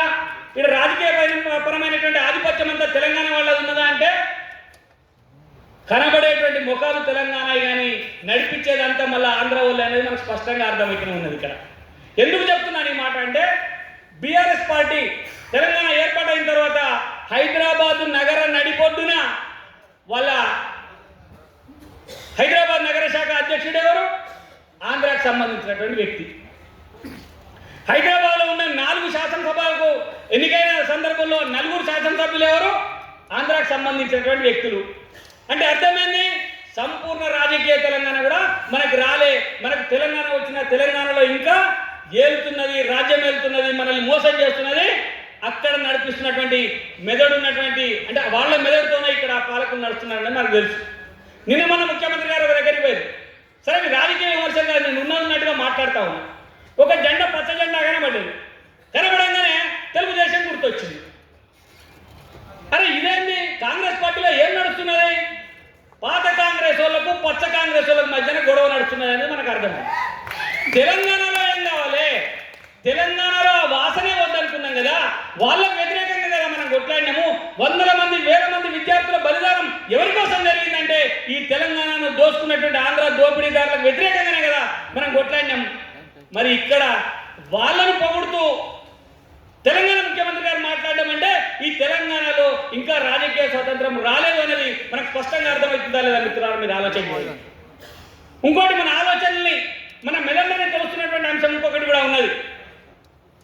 జై తెలంగాణ పేరుతో ముచ్చల సత్యనారాయణ గారు ఆ రోజు పత్రిక పెట్టిండ్రు. పూర్తిగా తెలంగాణ అస్తిత్వంతోనే ఆ పత్రికను నడపాలని చెప్పి ఆయన భావించారు. తర్వాత అనేక కారణాల వల్ల అది కొంత వెనుకబడిపోవచ్చు, దానికి అనేక రకాల కారణాలు ఉంటాయి, కానీ చిత్తశుద్ధి లోపం అయితే కాదు. కానీ ఇవాళ పత్రికలు చూస్తే నిన్న మనం చూసిన ఒక పంచాయతీ ఒకడు ఒక మంత్రికి అనుకూలంగా రాస్తే ఇంకో మంత్రికి వ్యతిరేకంగా వార్తలు రాసి తెలంగాణలో ఒక గందరగోళం లేపినటువంటి పరిస్థితి మనం చూసినాం నిన్న మొన్న. అంటే తెలంగాణలో పత్రికాపరమైనటువంటి ఆలోచనపరమైనటువంటి పూర్తి స్వతంత్రం కూడా తెలంగాణ సంపూర్ణ తెలంగాణ కూడా తెలంగాణలో రాలేదు. ఇప్పటికి కూడా ఆ రోజు ఓ రోరి తెలుగోడా తగది ఇంకా అడ్డుగోడా అని చెప్పి తెలంగాణ ఉద్యమాన్ని కించపరుస్తూ తెలంగాణ ఉద్యమానికి వ్యతిరేకంగా మాట్లాడినటువంటి మీడియా ఛానళ్ళు పత్రికలే ఇవాళ కూడా తెలంగాణలో రాజ్యం ఏలుతున్నాయా లేదా మీరు ఒక్కసారి అర్థం చేసుకోవాలని చెప్పి మిమ్మల్ని కోరుతా ఉన్నా. ఇంకో మాట, ఇవాళ తెలంగాణ వచ్చిన తర్వాత ఎవరు బాగుపడ్డారు? ఏం బాగుపడ్డదంటే నేను మీడియాలో ఉన్నా కాబట్టి నేను చెప్పదలుచుకున్నా. తెలంగాణ వచ్చిన తర్వాత మొట్టమొదటిసారిగా బాగుపడ్డది ఎవరంటే హైదరాబాద్ కేంద్రంగా నడుస్తున్నటువంటి ఆంధ్ర మీడియా, ఆంధ్ర టీవీ, ఆంధ్ర తెలుగు పత్రికలు మాత్రమే మొట్టమొదటి లబ్ధిదారులు లాభపడ్డది వాళ్ళే అనేటువంటి సందర్భంగా నేను మనవి చేయదలుచుకున్నా. ఎందుకు ఈ మాట చెప్తున్నానంటే అర్థం చేసుకోండి. దసరా పండుగ వస్తుంది, లేకపోతే ఇంకేదో ప్రభుత్వం ఒక యాడ్ ఇవ్వాల్సి వస్తుంది. గతంలో అయితే మొత్తం ఉమ్మడి ఆంధ్రప్రదేశ్కు ఒక పత్రికకు ఒకటే యాడ్ వచ్చేది, 1 కోటి రూపాయలే వచ్చేది. కానీ తెలంగాణ వచ్చినాక ఏం జరిగింది? ఆంధ్రప్రదేశ్ వాడు 1 కోటి రూపాయలు ఇస్తున్నాడు, తెలంగాణ వాడు 1 కోటి రూపాయలు ఇస్తున్నాడు. ఈ ఆంధ్ర పత్రికలకు మన గొంతు నొక్కే పత్రికలకు తెలంగాణ వచ్చినాక డబల్ ధమాకా దొరికింది, వాళ్ళకి లాభం జరిగింది తప్ప తెలంగాణ ప్రజానికానికి, తెలంగాణ జర్నలిస్టులకు లాభం జరగలే. మరొక మాట చెప్తా ఉన్నా, మనకు భౌగోళికంగా పూర్తి తెలంగాణ రాలే, రాజకీయంగా పూర్తి తెలంగాణ రాలే, తర్వాత ఆధిపత్య పోరాటంలో కూడా ఇలా అస్తిత్వం మనది లేదు. మనల్ని ఎక్కడో ఒకడు రిమోట్ కంట్రోల్తో ఈ రాజకీయ నాయకత్వాన్ని, రాజకీయ పార్టీలను నడిపిస్తున్నటువంటి పరిస్థితి మనకు కనబడతా ఉన్నది. ఇవన్నీ గమనించండి. కాబట్టి తెలంగాణ రాకముందే తెలంగాణకు ఏం కావాలన్న ముచ్చల సత్యనారాయణ గారు నా ఇంటర్వ్యూలో నాకు చెప్పినటువంటి మాట సంపూర్ణ తెలంగాణ. సంపూర్ణ తెలంగాణ అంటే భౌగోళికంగా మన తెలంగాణనే ఉండాలి, ఆలోచన పరంగా మన తెలంగాణనే ఉండాలి, రాజకీయ ఆధిపత్య పరంగా మన తెలంగాణనే ఉండాలి, పూర్తి తెలంగాణ, సంపూర్ణ తెలంగాణ రావాల్సినటువంటి అవసరం ఉండే. కానీ ఇలా లేదు. కాంట్రాక్టర్లలో చూస్తే తెలంగాణ కాంట్రాక్టర్లు లేరు, పూర్తిగా ఆంధ్ర కాంట్రాక్టర్లు. హైదరాబాద్ కాదు, గ్రామ పంచాయతీలలో మోరీలు కట్టేటోడు కూడా, సిమెంట్ రోడ్లు వేసేటోడు కూడా ఇలా ఆంధ్ర కాంట్రాక్టర్లే ఉన్నారు. మిషన్ భగీరథ పేరుతోటి ఆంధ్ర కాంట్రాక్టర్లు 5 లక్షల కాంట్రాక్టర్లు కూడా ఆంధ్ర కాంట్రాక్టర్లు వచ్చినటువంటి పరిస్థితి మీ అందరికి తెలుసా లేదా నేను అడుగుతా ఉన్నా. ఆ మిషన్ భగీరథ పేరుతోటో లేకపోతే ఇంకొక పేరుతోటో గ్రామీణ ప్రాంతాలలో సర్పంచ్ ఉంటే ఆ ఆంధ్ర కాంట్రాక్టర్ కింద సబ్ కాంట్రాక్టర్గా పనిచేసి ఇలా నష్టపోయి నిధులు విడుదలగాక ఆత్మహత్య చేస్తున్నటువంటి పరిస్థితి మన తెలంగాణలో ఉన్నదా లేదా? మరి తెలంగాణ వచ్చిన తర్వాత ఏం సాధించినాం? తెలంగాణ వచ్చినాక మనం ఏం గొప్పగా మనం ఏం అనుభవించినాం అంటే అధికారం వాడి నుంచి వీనికి వచ్చింది తప్ప తెలంగాణలో ఇంకో మార్పు జరగలేదన్నది మనకు స్పష్టంగా అర్థమైనటువంటి విషయం. దీన్ని ముత్యాల సత్యనారాయణ గారు ముందే గ్రహించిండ్రు. అధికార మార్పిడి జరుగుతుంది తప్ప పేద ప్రజానీకానికి, సామాన్య ప్రజానీకానికి తెలంగాణ పూర్తిగా సంపూర్ణ తెలంగాణ రానప్పుడు ఏం సాధ్యం కాదని చెప్పి ఆయన అనేక సందర్భాల్లో చెప్పినటువంటి మాట నాకు ఇంకా గుర్తుంది. మరి సంపూర్ణ తెలంగాణ కావాలంటే ఏం కావాలి? సంపూర్ణ తెలంగాణ కోసం ఏం చేయాలి? మళ్ళా ఇంకొక 60 సంవత్సరాలు మనం పోరాటం చేయాల్సినటువంటి అవసరం లేదు. ఎందుకంటే ఇప్పుడు అంతా మైండ్ గేమ్ జరుగుతూ ఉన్నది. సోషల్ మీడియా తర్వాత అనేక రకాలైనటువంటి మీడియా ఈరోజు ఆధిపత్యం చెలాయిస్తూ ఉన్నది. మనల్ని కాదని మన మీద విషం చిమ్మేటువంటి పెద్ద పత్రికలు, పెద్ద ఛానళ్ళు అవసరం లేదు. మన కోసం మాట్లాడుతున్నటువంటి, మన కోసం నిలబడ్డటువంటి, తెలంగాణ అస్తిత్వాన్ని కాపాడుకోవడం కోసం, సంపూర్ణ తెలంగాణ సాధన కోసం తెలంగాణలో తెలంగాణ రాజకీయ నాయకులు ఉండాలి, తెలంగాణ రాజ్యమే ఉండాలి, తెలంగాణ రాజకీయం అనేవాళ్ళని చెప్పేటువంటి సోషల్ మీడియా ద్వారా మనం యువతలోకి, ప్రజల్లోకి వెళ్ళాల్సినటువంటి అవసరం ఈరోజు చాలా ఎక్కువగా ఉందనేటువంటి విషయాన్ని మనం గమనించాలి. మరి ఇలా చాలామంది ఉద్యోగాలు రాక ఇబ్బందులు పడతా ఉన్నారు. గతంలో 610 జీవో గురించి మనం మాట్లాడుకున్నాం. 610 జీవోలో ఏం చెప్పారు? 610 జీవోలో చెప్పింది ఏంటంటే అన్యాయంగా 610 నిబంధనలకు వ్యతిరేకంగా ఆంధ్ర నుంచి ఇక్కడికి వచ్చినటువంటి ఉద్యోగులు ఎవరైతే ఉన్నారో ఆ ఉద్యోగులు కుటుంబాలతో సహా కూడా తెలంగాణ నుంచి వెళ్ళిపోవాలి, ఆ ఖాళీలు అయ్యేటువంటి ఉద్యోగాలను తెలంగాణ వాళ్ళకి ఇవ్వాలి అని చెప్పారో చెప్పినమా లేదా? మరి ఇవాళ ఏం జరుగుతూ ఉంది? తెలంగాణ విడిపోయింది, ఇక్కడ ఉన్నాడు ఇక్కడనే ఉన్నాడు, అక్కడ పోయినాడు అక్కడ పోయిండు, ఆ ఉద్యోగాలలో వాళ్ళే కంటిన్యూ అవుతా ఉన్నారు. ఇక్కడ ఉన్నోనికి అన్ని రకాల సర్టిఫికేట్లు వచ్చినాయి. ఆ రోజు అక్రమంగా వచ్చి ఇక్కడ ఉన్న వాళ్ళే ఎలా మన ఉద్యోగాలను ఈ రోజుకు తన్నుకపోతున్నటువంటి విషయాన్ని మీరు గమనిస్తున్నారా లేదా? యువకులారా ఆలోచన చేయండి. మరి ఏం జరిగింది? రైతాంగానికి ఇబ్బంది కలుగుతూ ఉంది, ఉద్యోగాలు మనోళ్ళకి వస్తలేవు, కాంట్రాక్టర్లు మనోళ్ళకి వస్తలేవు, కనీసం రాజకీయంగా మనోళ్ళన్నా నిలబడుతున్నారంటే ఆ రాజకీయాలు కూడా మన చేతుల్లో లేకుండా పోతున్నాయి. ఎవడో ఎక్కడో రిమోట్ కంట్రోల్తో రాజకీయాలను నడిపిస్తూ తెలంగాణని శాసిస్తున్నటువంటి పరిస్థితి అలా మనకు కనబడతా ఉన్నది. ధిక్కార స్వరాలు అక్కడక్కడ వినబడతా ఉన్నాయి. సీట్ రాలేదనో, తన భూముల పరిష్కారం కాలేదనో, తనకు అన్యాయం జరిగిందనో చెప్పి ఒక ధిక్కార స్వరాలు వినబడుతుండొచ్చు. కానీ తెలంగాణ కోసమే, తెలంగాణ అస్తిత్వం కోసమే నిలబడేటువంటి ఒకే ఒక ధిక్కార స్వరం, అది ముత్యాల సత్యనారాయణ గారు. అందుకనే ఈ పేరు ధిక్కార స్వరం అనేటువంటి పేరు ఆయన కరెక్ట్గా సూట్ అయింది. ఇది చాలా అంటే ధిక్కార స్వరంగానే ముత్యాల సత్యనారాయణ గారు పుట్టంటే ఆయన రాజకీయాల్లోకి వచ్చినప్పటి నుంచి చనిపోయిన దాకా అదే మాట మీద నిలబడేటువంటి పరిస్థితి. నిన్ననే ఈ భూముల సమస్యల మీద తెలంగాణ జర్నలిస్ట్ యూనియన్ నుంచి ఒక రౌండ్ టేబుల్ సమావేశం పెట్టింది. అసలు ధరణి వచ్చిన తర్వాత, భూభారతి వచ్చిన తర్వాత భూములు ఎవరైనా రైతుల దగ్గర ఉన్నాయా? లేవు. మన భూములు మన చేతుల్లో లేవు. మన భూములు మొత్తం కోల్పోయినాయి. మన భూములు అడిగిన మళ్ళా ఆంధ్రలో పెద్దందారి చేతుల్లోకి మన భూములు కూడా, పొలాలు కూడా వెళ్ళిపోతున్నటువంటి పరిస్థితి ఉంది. కాబట్టి ఇప్పుడు మనం మళ్ళొక్కసారి స్వతంత్ర సంపూర్ణ తెలంగాణ కోసం, సంపూర్ణ తెలంగాణ సాధన కోసం ఒక పోరాటానికి ముందుకు రావాల్సినటువంటి అవసరం ఉన్నది. ఈ సందర్భంగా ముత్యాల సత్యనారాయణ గారిని ఆదర్శంగా తీసుకొని ఆ పోరాటంలో ముందుకు పోవాలని చెప్పి మీ అందరికీ ఒకసారి తెలియజేస్తూ, ఈ అవకాశం ఇచ్చినటువంటి పృథ్వీరాజన్నకి, వేదికకు అందరికీ కూడా కృతజ్ఞతలు తెలియజేస్తూ ముగిస్తా ఉన్నాను. జై తెలంగాణ, భారత్ మాతా కీ జై. అన్ని సమస్యలు చెప్పుకుంటే మా కపరబాయ్ అన్నాడు, కనీసం రాజకీయం అని లేదని. అస్సలే గది కదా, ఆ అసలు చేతులు ఉంటే మన ఉద్యోగాలు మనకుంటాయి, మన భూములు మనకుంటాయి, మన వనరులు మనకుంటాయి, అన్నీ ఉంటాయి. ఇంకా రాజకీయ వ్యవస్థ నిర్మాణం చేయాల్సిన అవసరం ఉంది. అది చేద్దాం. ఇప్పుడు యోచన దా అన్న ఒక పాట పాడతాయి, మధ్య మధ్యలో నిన్న కూడా చూడాలి కదా, పాట మాట.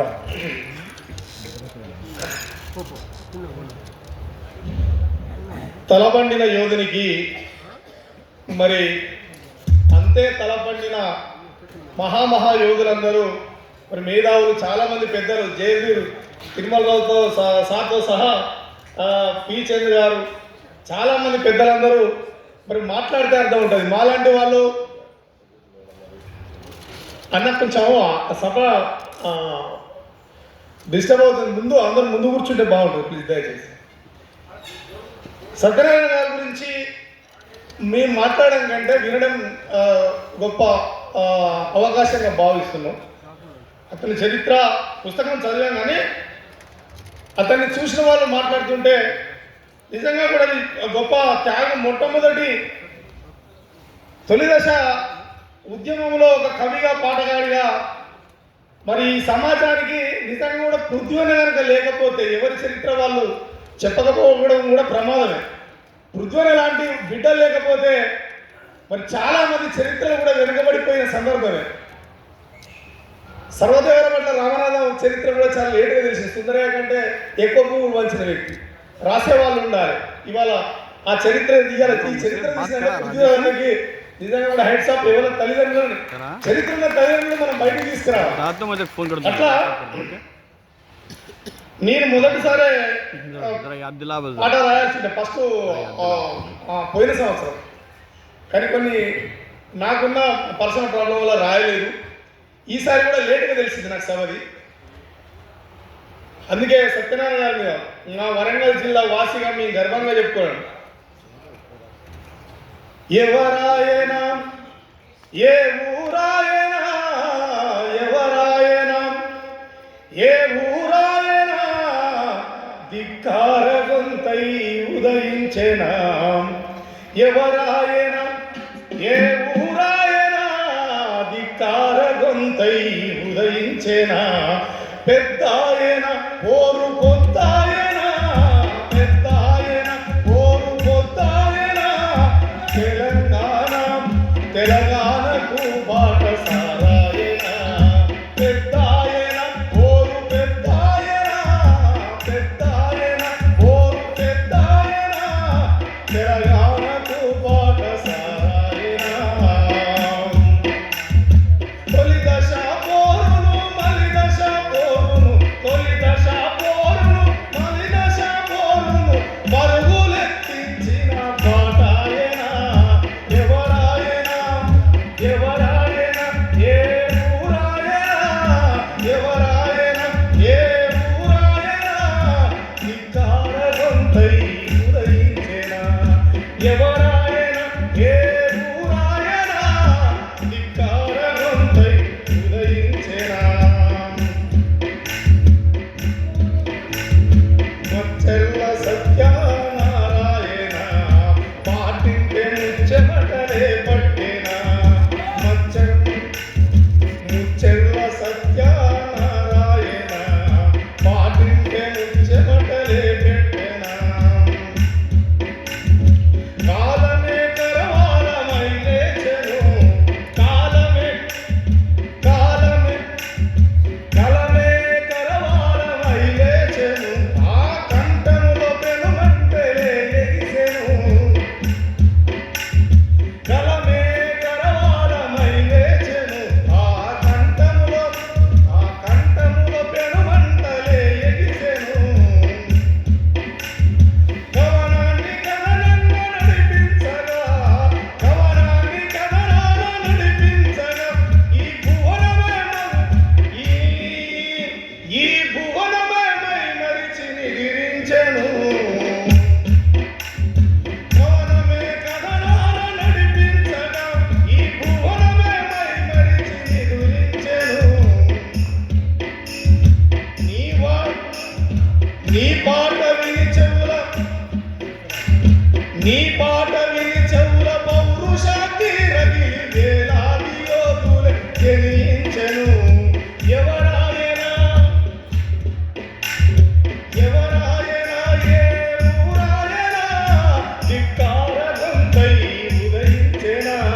ఇది ఒడిసిపోయి ముచ్చట కాదు, చాలా పని ఉన్నది ఇంకా. అంతే మమ్మల్ని ఒడగొట్టా అంటారు ఇంకా మా పరక అనుకుంటా ఉన్నది ఇంకా మస్తు ఉన్నది ఇంకా పోయేది.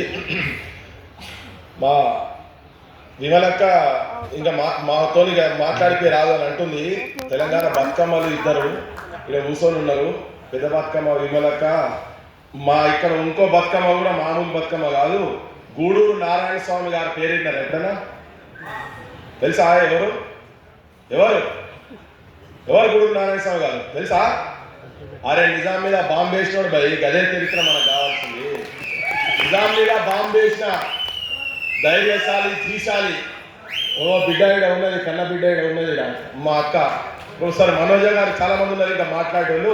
జర ఓకేగా పాలమూరు యూనివర్సిటీలో ప్రొఫెసర్, ఇంగ్లీష్ ప్రొఫెసర్, తన కూడా వచ్చారు ఇక్కడికి మాట్లాడేందుకు. మా నాన్న వాళ్ళ నాన్న ఇద్దరు చాలా సన్నిహిత స్నేహితులు. బయట ఇట్లా ఒడిలో ఉంటుంది, మా నాన్న ఒడిలో ఉంటుంది. ఇంకా వీళ్ళు మాట్లాడే వెళ్ళారు. అక్క మీరు ఆఖరి వరకు ఉండాలి, ఆఖరికి ఇంకో ప్రోగ్రామ్ ఉన్నది బయట. ఓకే, సో ఇప్పుడు నేను మా ప్రొఫెసర్ వినాయక్ రెడ్డి గారిని, కాకతీయ యూనివర్సిటీ మాజీ ప్రొఫెసర్, దగ్గర ఉన్నట్టు మాట్లాడతారు సార్ కూడా.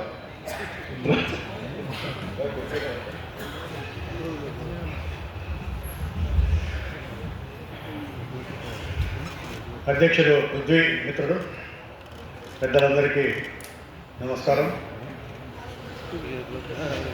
ఈ ధిక్కార కేటం పుస్తకం వేసినప్పుడు నేను అనుకుంటా సుందరయ్య విజ్ఞాన కేంద్రంలో ప్రారంభించడం జరిగింది. దాని తర్వాత కూడా 2-3 సందర్భాలలో ఈ విషయం మీద మాట్లాడడం జరిగింది. నిజానికి ఈ ధిక్కార కెరటం చదివిన వాళ్ళు పూర్తిగా చదివి నేర్చుకోదగింది ప్రతి పేజీలో ఉంది. ప్రతి పేజీలో ముచ్చెర్ల సత్యనారాయణ గారి వ్యక్తిత్వము, ఆయన నిజాయితీ, ఆయన ధిక్కారం అనేది మనకు తెలుస్తూ ఉంటుంది. ఇంతవరకు వక్తలు చాలామంది మాట్లాడారు, కానీ తెలంగాణ ఉద్యమానికి పురుడు పోసిన వాడు ముచ్చెర్ల సత్యనారాయణ. ఎప్పుడు అంటే అది తను హై స్కూల్లో ఉన్నప్పుడు ఈ తెలంగాణ ఉద్యమానికి పురుడు పోసిన వాడు ముచ్చెర్ల సత్యనారాయణ. ఎందుకంటున్నానంటే తెలంగాణ ఆంధ్ర కలిసిన తర్వాత వరంగల్ లోపల హై స్కూల్లో చాలామంది టీచర్లు ఆంధ్ర టీచర్లు ఉండేవారు. ఆ టీచర్ల గొడవల్లో అప్పుడే మొదటిసారి నాన్ ముల్కీ గో బ్యాక్ అని నినదించిన వాడు ముచ్చెర్ల సత్యనారాయణ గారు. అంతవరకు కూడా ఎవరికి ఈ నాన్ ముల్కీ అనేది ఎవరికి తెలియదు ఇక్కడ తెలంగాణ మొత్తం లోపల. నాకు తెలిసి ఈ పుస్తకం చదివిన తర్వాత నేను అర్థం చేసుకున్నాను. దాని తర్వాత తన విద్య పూర్తయిన తర్వాత మళ్ళీ రాజకీయాల్లోకి వచ్చాడు. రాజకీయాల్లోకి వచ్చిన తర్వాత కూడా 3 సార్లు గ్రామ సర్పంచ్ కావడం. ఆ రోజుల్లో తెలంగాణలో భూస్వాములు రాజ్యం వెళుతున్న కాలంలో తను సమితి ప్రెసిడెంట్గా ఎన్నిక కావడం అనేది సామాన్యమైన విషయం కాదు. అప్పుడు వరంగల్ జిల్లాలో రామచంద్రారెడ్డి, హైగ్రీవాచారి గ్రూపుల మధ్యన చాలా అందరు కాంగ్రెస్ అయినా కానీ గ్రూపుల మధ్యన తగాదాలు బాగా ఉన్నాయి. దాంట్లో ఎవరు కూడా ముచ్చెర్ల సత్యనారాయణ గారిని సమితి ప్రెసిడెంట్ కావడానికి వాళ్ళకి ఇష్టం లేదు. ఎందుకు ఇష్టం లేదంటే ఇంకొక బీసీ ఎవరైనా పర్వాలేదు, కానీ ఈయన అయినట్లయితే తన సొంత వ్యక్తిత్వంతో రాజకీయంగా బలపడే అవకాశం ఉంటుంది కాబట్టి ఈయనని కాకుండా చూశారు.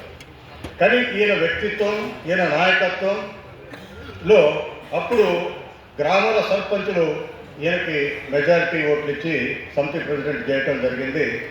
ఆ రకంగా రాజకీయాలలో ఎంటర్ అయిన తర్వాత కూడా 1964లో ఈ మొదటిసారి టీఎన్జిఓస్, కేఆర్ ఆమోస్ నాయకత్వాన్ని టీఎన్జిఓస్ ప్రారంభించడం జరిగింది. దాని తర్వాత ఈ పురుషోత్తమరావుతో కలిసి తెలంగాణ రక్షణ పరిరక్షణ సమితి మొదటి స్థాపించిన ముచ్చెర్ల సత్యనారాయణ గారు ఈ తెలంగాణ ఉద్యమానికి అది మొదటి మెట్టు. మనం చాలామందికి, మేము కూడా స్టూడెంట్స్గా ఉన్నప్పుడు ఏ చెన్నారెడ్డి లేకపోతే ఇంకెవరో హైదరాబాద్లో మల్లికార్జున తెలంగాణ ఉద్యమాన్ని ప్రారంభించడం అనే తెలుస్తుంది. కానీ మీరు ధిక్కార కెరటం చదివిన వాళ్ళు ఎవరైనా మనకి ఈ తెలంగాణ ఉద్యమం యొక్క పురుడు పోసుకున్నది వరంగల్లో, దానికి ఆద్యుడు కూడా మన ముత్యాల సత్యనారాయణ. తను ఈ మధ్యన చాలా సామాజిక ఉద్యమాల పేరు మీద సభలు సమావేశాలు జరుగుతున్నాయి. ఈ జరుగుతున్న సందర్భం లోపల అందరూ సామాజిక తెలంగాణ లేదా సామాజిక సమానత్వం కావాలన్న వాళ్ళు కూడా అందరూ ఒకే స్టేజ్ మీదకి వస్తున్నారు. స్టేజ్ దిగిన తర్వాత మళ్ళీ ఎవరి పార్టీలోకి, ఈ పాలక వర్గాల పార్టీలోకి వాళ్ళకి వెళ్ళిపోవడం జరుగుతుంది. తను కాంగ్రెస్లో ఉన్నా, టీడీపీలో ఉన్నా, ఆ అగ్రనాయకత్వానికి ఒకవేళ సామాజిక న్యాయానికి వ్యతిరేకంగా పోయినప్పుడల్లా కూడా తన వ్యతిరేకిస్తూ ఆ రాజకీయాల నుంచి పక్కకు తప్పుతున్నారు తప్ప ఎప్పుడు నాయకత్వానికి తల ఉంచి, అది సత్యనారాయణ గారి దమ్ము ధైర్యం ఉన్న బీసీ లీడర్ అంటే తెలంగాణలో నాకు కనిపించిన అతను ఈ ముత్యాల సత్యనారాయణ. మీరు ఎవరైనా చూడండి, చాలా పెద్ద పెద్ద వెనకబడ్డ తరగతి నాయకులు చాలా పొజిషన్లో వచ్చారు. కానీ వాళ్ళ అవసరానికి, వాళ్ళ ఆర్థికంగా బలపడడానికి ఉపయోగించుకున్నారు ఆ పొజిషన్ తప్ప తమ సామాజిక వర్గాన్ని బాగు చేయడానికి కానీ తమ సామాజిక వర్గం యొక్క శ్రేయస్సును కోరి ఈ పార్టీలలో ఉన్నారు తప్ప ఈ వాళ్ళ సామాజిక సమానత్వం కోసం ఎవరు కూడా ప్రయత్నించిన సందర్భం అయితే మనకు కనపడదు. అందువల్ల ఈ ధిక్కార స్వరం అనేది ఇప్పుడు చాలామంది తెలంగాణ పాటలు పాడారు, తెలంగాణ గురించి మనం మాట్లాడుతున్నాం. ఆంధ్రప్రదేశ్లో ఉన్నదానికంటే తెలంగాణ తర్వాత అది విద్య కానివ్వండి, వైద్యం కానివ్వండి, ఆర్థికంగా కానివ్వండి, ఇరిగేషన్గా కానివ్వండి, సాంస్కృతికంగా కానివ్వండి ధ్వంసమే అయింది తప్ప దాన్ని మనం ముందుకు తీసుకోలేని పరిస్థితుల్లో ఈ తెలంగాణ ప్రభుత్వాలు ఉన్నాయి. ముందుకు కానివ్వండి, ఇప్పుడు కానివ్వండి. ఈ పరిస్థితుల్లో కూడా మనం చేయాల్సిన పనులేదు. ఇంకొకటి ఏంటంటే పూర్తిగా తెలంగాణ అస్తిత్వాన్ని పోయే పరిస్థితులు ఇంకా ముందు ముందు వస్తున్నాయి. మేము 1987లో తెలంగాణ ఇన్ఫర్మేషన్ ట్రస్ట్ పెట్టి తెలంగాణలో జరుగుతున్న అన్యాయాల గురించి పాంప్లెట్స్, బుక్లెట్స్ వేస్తూ పోతే వీళ్ళకేం పని లేదా అని చాలామంది అన్నారు. తర్వాత 2001లో రాజకీయ నాయకులు ఎంటర్ కావడం, ప్రజా సంఘాలు కూడా అంతవరకు చాలా గ్రామాలలో ఈ తెలంగాణ గురించి వెళ్ళి టీచర్స్ సంఘాలు అనుకోండి ఇవన్నీ కూడా పనిచేస్తూ వచ్చినాయి. తర్వాత రాజకీయాలు ఎప్పుడైతే రాజకీయాలు ఎంటర్ అయిందో రాజకీయ ప్రయోజనాలు తప్ప తెలంగాణ ప్రయోజనాలు ఎక్కడ కూడా మనకి ఉపయోగపడలేదు.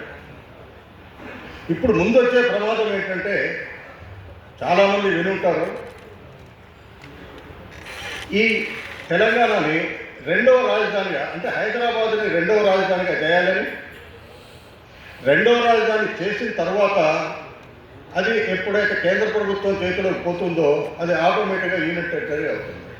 యూనిట్ టెరిటరీ అయినప్పుడు ఏమవుతుంది, ఇప్పుడు రేవంత్ రెడ్డి క్రియేట్ చేస్తున్న ఏదైతే ట్రిపుల్ రింగ్ రోడ్ ఉందో అంతవరకు వీళ్ళు ఈ రాజధాని ప్రాంతంగా చేయడానికి కేంద్ర ప్రభుత్వము, ఆంధ్ర ప్రభుత్వం, మన రేవంత్ రెడ్డి కలిసి చేసే ప్రయత్నాలు జరుగుతున్నాయి. ఆ ప్రయత్నాల్ని అడ్డుకోకపోతే అంటే ఇప్పుడే ఏమి కనపడట్లేదు కదా, వినపడట్లేదు కదా అని మనం అనుకున్నట్లయితే వచ్చే ప్రమాదాన్ని మనం ఊహించుకోకపోతే, ఆ ప్రమాదాన్ని ముందే పసిగట్టి నిరోధించకపోతే రేపు తెలంగాణ అస్తిత్వం అనేది పూర్తిగా లేకుండా పోతుంది. తెలంగాణ హైదరాబాద్ నుంచి వెళ్ళి తెలంగాణ ఆదాయం లోపల 70% ఆదాయం తెలంగాణ నుంచి వస్తుంది. ఒకవేళ ఇది రాజధాని అయినట్లయితే తెలంగాణ అనేది పూర్తిగా నిర్వీర్యమైపోయి దేశం లోపల అతి బీద రాష్ట్రంగా ఉండే అవకాశం ఉంటుంది. అందువల్ల మనము తను ఏ ధిక్కారమైతే ఏ ఆశయాల కోసమైతే తన జీవితాన్ని నిజంగా తను అనుకున్నట్లయితే ఏ రాజకీయ పార్టీలైనా కంటిన్యూస్ కావచ్చు, కొంత సంపాదించుకోవచ్చు, చాలామంది లాగా ఉండొచ్చు. కానీ తను ఎప్పుడు కూడా ఆ దిశలో ఆలోచన లేదు తనకి. అందువల్ల మనకు కూడా స్వార్థాన్ని వదిలిపెట్టి తెలంగాణ ముందు రాబోయే ప్రమాదాన్ని ఆలోచన చేసి దీన్ని కాక మనం నిరోధించలేకపోయినట్లయితే రేపు తెలంగాణ అస్తిత్వం అనేది దేశ పటం లోపల లేకుండా పోయే ప్రమాదం ఉంది. అందువల్ల నేను మరోసారి విజ్ఞప్తి చేసేది ఏంటంటే ఇక్కడ ఉన్న వాళ్ళకి కానీ ప్రజలకు కానీ ఈ రాజధాని అనే దాన్ని మనం వ్యతిరేకించకపోయినట్లయితే తెలంగాణ అస్తిత్వం పూర్తిగా పోతుంది. మనం ఇన్ని రోజులు అది రాజకీయ తెలంగాణ ఏదో ఒక తెలంగాణ సాధించుకున్నాం. దాన్ని ముందు సామాజిక తెలంగాణ సమానత్వమైన తెలంగాణ సాధించుకోవడానికి ప్రజా పోరాటాలు తప్పదు. ఇప్పుడు ఈ రాష్ట్రంలో ఉండే బీజేపీ కానివ్వండి, బీఆర్ఎస్ కానివ్వండి, కాంగ్రెస్ కానివ్వండి, వాళ్ళ సామాజిక విధానమైన ఆర్థిక విధానమైన ఒకటే. ఇప్పుడు నిన్న కాక మనం చూసినట్లయితే ఎందుకు నేను ఈ మాట చెప్పాల్సి వస్తుందంటే తెలంగాణ రాజధానిగా మొన్న జూబ్లీ ఎలక్షన్ అప్పుడు రేవంత్ రెడ్డి ఏం మాట్లాడతాడు, కేవలం ఆంధ్ర వాళ్ళ ఓట్లను సంపాదించడానికి అమీర్పేట చౌరస్తాలో నేను ఎన్టీ రామారావు విగ్రహం పెడతాను, ఎవడన్నా అడ్డం వస్తే నేను తొక్కేస్తా అంటాడు. దాని తర్వాత మేము చిన్నప్పుడు చదువుకున్నప్పుడు మమ్మల్ని హైదరాబాద్ తీసుకొచ్చేవాళ్ళు, అసెంబ్లీ రవీంద్ర భారత్ అని ఇట్లా చూపించేవాళ్ళు. ఇది ఒక సెంటర్, కల్చరల్ సెంటర్. ఈ కల్చరల్ సెంటర్ లోపల ఒక కిరాయి పాటగాడిని బాలసుబ్రహ్మణ్యం, ఒక సాహితీకర్త కాదు, ఒక సంగీతకర్త కాదు, ఇది విజిల్ కొట్టు, విజిల్ మార్.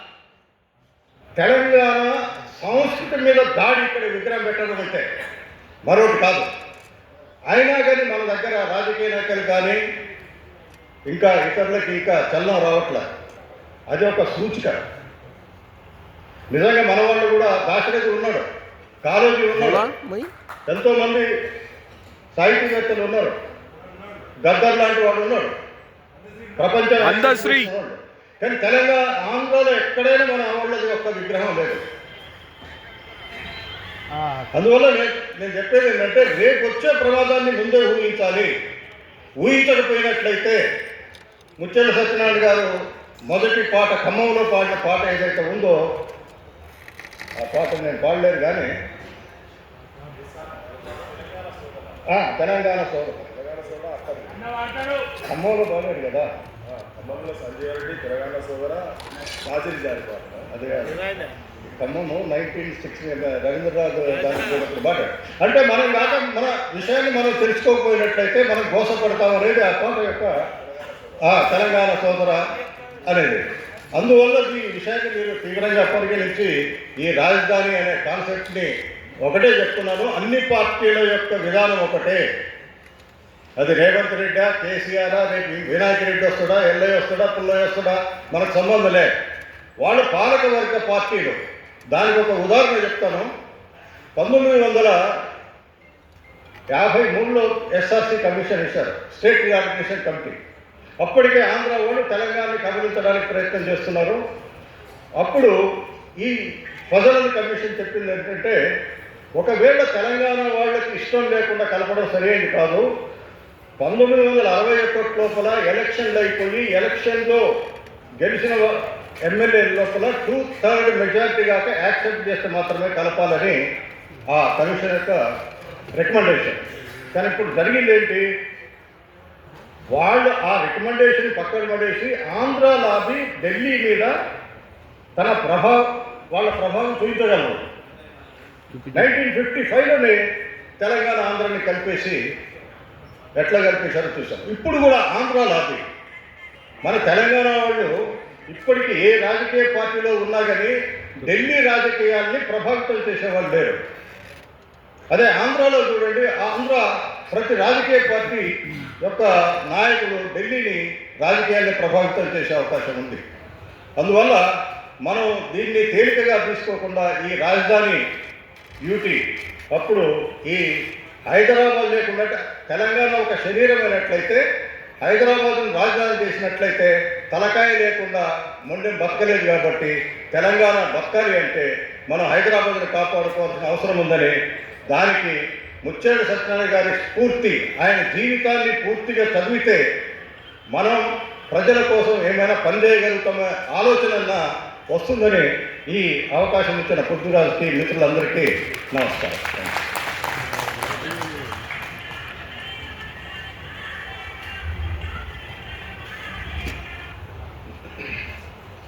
Thank you sir. హరిగోసబడుతూ ప్రజలు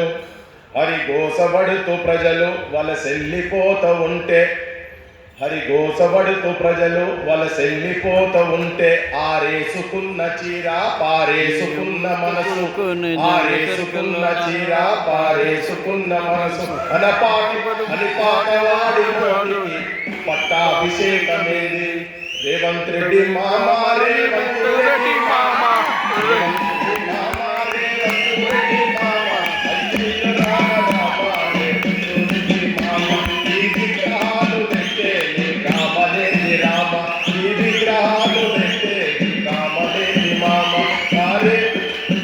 బాలసుబ్రహ్మణ్యంతో బంధమేంది మామ, బాలసుబ్రహ్మణ్యంతో బంధమేంది రామ. నేను సుప్రీగా పెట్టున్నాడు, కడుపు మసులుతున్నది, కాలుతున్నది, కావాలనుకుంటే ఇప్పుడే పోయి దానికి ధ్వంసం చేస్తాం, కానీ మనం చేయొద్దు. అది ఆ గాయం గుండె నిండా ఉండాలి. తెలంగాణ జనం పెద్ద సమస్య కాదు కానీ తెలంగాణ జనానికి వీళ్ళ వైఖరి తీసుకుపోయేందుకు ఇటువంటి ముద్రలు మనకు రేపు భవిష్యత్తులో పనికొస్తాయి. రేపు ఇంకా జూబ్లీహిల్స్లో పెట్టారంటే కదా పెద్దది ఎన్టీ రామారావు విగ్రహాలు, ఇవన్నీ పెట్టి అసలు తెలంగాణ ఎవరు, తెలంగాణ చరిత్ర ఏందని చెప్పుకొని పోయేటువంటి పరిస్థితి ఉన్నది. పాటలు రాయండి, మీరు వేరే దానిలో ఉన్నా కానీ దయచేసి రాయండి, మా ఊటలో మనం పాడుకుంటాం జరా అని చెప్పి మీ అందరికీ విజ్ఞప్తి చేసుకుంటూ, ఇప్పుడు నేను మా సురేందర్ పోతా అని చెప్పని, సురేందర్కి ఏదో చాలా సినిమాని చిరంజీవులతో వాళ్ళతో కైకిలి పని చేసుకుంటున్నా అని చెప్పి దండం పెట్టి అడుగుతున్నాడు. అయ్యా మీరు లోపల నుండి పాటలు రాయండి, మీరు రాయలేకుంటే మేము పాడుకుంటాం బయట. సరే ఇక ఆ తనని కూడా ఇబ్బంది పెట్టుడు వద్దు, సరే నువ్వు రా 2 నిమిషాలు మాట్లాడినాక మనం మాకు ఓపుకున్నాను. అందరికీ నమస్కారం అన్న. నమస్తే వెంకటక్క. అందరికీ నమస్కారం అన్న. మీరు మాట్లాడేదాకా నేను కూడా మాట్లాడాను. అన్నా నమస్తే. నమస్కారం అన్నా నమస్తే. నమస్తే నమస్తే అన్న. నమస్తే. గట్టిగా ఎప్పుడు ఏం కాదు. నమస్తే నమస్తేనా. నమస్తే. ఈ కార్యక్రమానికి వచ్చిన వేదిక మీద ఉన్న పెద్దలందరికీ కూడా పేరు పేరున నమస్తే. మీరు కూడా తిరిగి చెప్పాల్సిందే నమస్తే. గిదరన్నారు సార్ వనకం అన్నది. థ్యాంక్ యూ అన్న. అందరికీ ఒక ఉద్యమకారుని పుట్టినరోజు శుభాకాంక్షలు, ఒక చైతన్యవంతుని పుట్టినరోజు శుభాకాంక్షలు, ఒక తిరుగుబాటుదారుని పుట్టినరోజు శుభాకాంక్షలు. వీటన్నింటినీ కలిపితే ఇప్పుడు అద్భుతంగా పెట్టిన వేదిక ధిక్కార స్వరానికి పుట్టినరోజు శుభాకాంక్షలు తెలియజేస్తూ, ఈ వేదిక మీద మాట్లాడే అవకాశాన్ని నేను ఎందుకు అడిగినా అంటే, కైకిలి పని అన్నా, కైకిలి పని చేయాలి. తెలంగాణ సాధించడం కోసం 14 సంవత్సరాలు నిర్విరామంగా పనిచేసిన. నేను ఎవరి దగ్గర డబ్బులు తీసుకొని ఏ వేదికలకు అటెండ్ కాలేదు. ఎవరి దగ్గర తెలంగాణ ఉద్యమంలో డబ్బులు తీసుకొని నేను పాటలు రాయలేదు. తెలంగాణ వచ్చినాక కూడా నా పాటను వాడుకొని ఎదిగిన ఛానల్స్ ఉన్నాయి, నా పాటను వాడుకొని ఎదిగిన వాళ్ళు ఉన్నారు, నా పాటను వాడుకొని నిలబడ్డ వాళ్ళు ఉన్నారు, నా పాటను వాడుకొని అన్ని రకాలుగా అనుభవించిన వాళ్ళు ఉన్నారు. నేను ఎప్పుడు పాటను వాడుకోలే. 2013 నుంచి నేను డబ్బులు తీసుకొని పాట రాయడం స్టార్ట్ చేసిన. కాబట్టి నాకు బాధ్యతలు ఎక్కువ, నా కుటుంబ బాధ్యతలు ఎక్కువనే ఉన్నాయి, వ్యక్తిగతమైన బాధ్యతలు ఎక్కువనే ఉన్నాయి, సాధించాల్సింది కూడా ఎక్కువనే ఉంది. కాబట్టి నేను ఇప్పుడిప్పుడే సినిమా రంగంలో ఏదో ఒక పేరు వచ్చింది, అక్కడ కూడా మన తెలంగాణలో ప్రతిభను గౌరవిస్తారు కాబట్టి, గుర్తిస్తారు కాబట్టి, వాళ్ళు చేరదీస్తారు కాబట్టి, దాన్ని ఆస్వాదిస్తారు, మీరు కూడా తెలియదు కాబట్టి ఆడ పని చేస్తానికి కైకిలి పని ఒప్పుకున్నప్పుడు కైకిలి పని చేయాలి. ఇక మళ్ళీ వీడికి వచ్చి తెలంగాణ చూపును నేను మీసాలు చెప్తే మా వాళ్ళు మొత్తం బ్లాక్ బస్టర్లు చేస్తారు, నేను ఉరుకు అంటే మా వాళ్ళు ఉరుకుతారు, నాకు అక్కడ గుర్తింపు ఉన్నది అంటే కుదరదు. అందుకే నాకు 2 నిమిషాలు టైం ఇవ్వన్నా, నేను మాట్లాడిపోతాను. పృథ్వీ అన్నను ప్రేమతో ఉన్న దౌర్జన్యం చేసిన. థ్యాంక్ యూ అన్న, నాకు అందరు పెద్దలందరికీ అవకాశం కల్పించిన ధన్యవాదాలు తెలియజేస్తూ నేను దీంట్లో సత్యనారాయణ బాబు గురించి ఏం మాట్లాడదలుచుకోలే. మీకు సమ్మతమేనా? ఆ? నేను పాట కూడా పాడదలుచుకోలే. పాడాలి భయ్యా నేను ఖచ్చితంగా ఫుల్ క్లారిటీగా చెప్తా. ఏ విషయం చెప్పిన నేను బాపు గురించి మాట్లాడదలుచుకోలే. ప్లీజ్ నేను చెప్తా అన్న, పాటలు పాడుకొని మీరు పాడటానికే పనికెత్తనే కడిగి పోయినమాట కానీ అది మనదానికంటే మనం మాట్లాడుకోవాలి కదా. అరే ప్లీజ్ దండం పెడతా చెప్పేది మాట్లాడాలి. ఎక్కడనే అన్న మంచినీళ్ళు తాగేస్తావా? సరే పాడుకుందా కానీ అందరూ పృథ్వీ అన్నకు పెద్దబాబుకు సంబంధించి మంచి విషయాలు చెప్తారు, ఇన్స్పిరేషనల్ వర్డ్స్ చెప్తారు. ఆ బాపు ఎట్లా అచీవ్ అయింది అనేది చెప్తారు. ఆయన లోపల ఉన్న ధిక్కారాన్నే చెప్తారు కానీ బాపు లోపల అధికారం ఉన్నది అది ఎవరు చర్చిస్తలేదు. ఇది కూడా చెప్పండి పృథ్వీ అన్నకు దయచేసి. పృథ్వీ అన్నకు ధిక్కారంలో అధికారం ఉంది, దాన్ని కూడా సాధించమని చెప్పండి. బాపు ఒకసారి చట్టసభకు నువ్వు కూడా చట్టసభలో నిలబడి పృథ్వీరాజ్ అనబడే నేను అంటే చూడాలని ఉందన్న నాకు.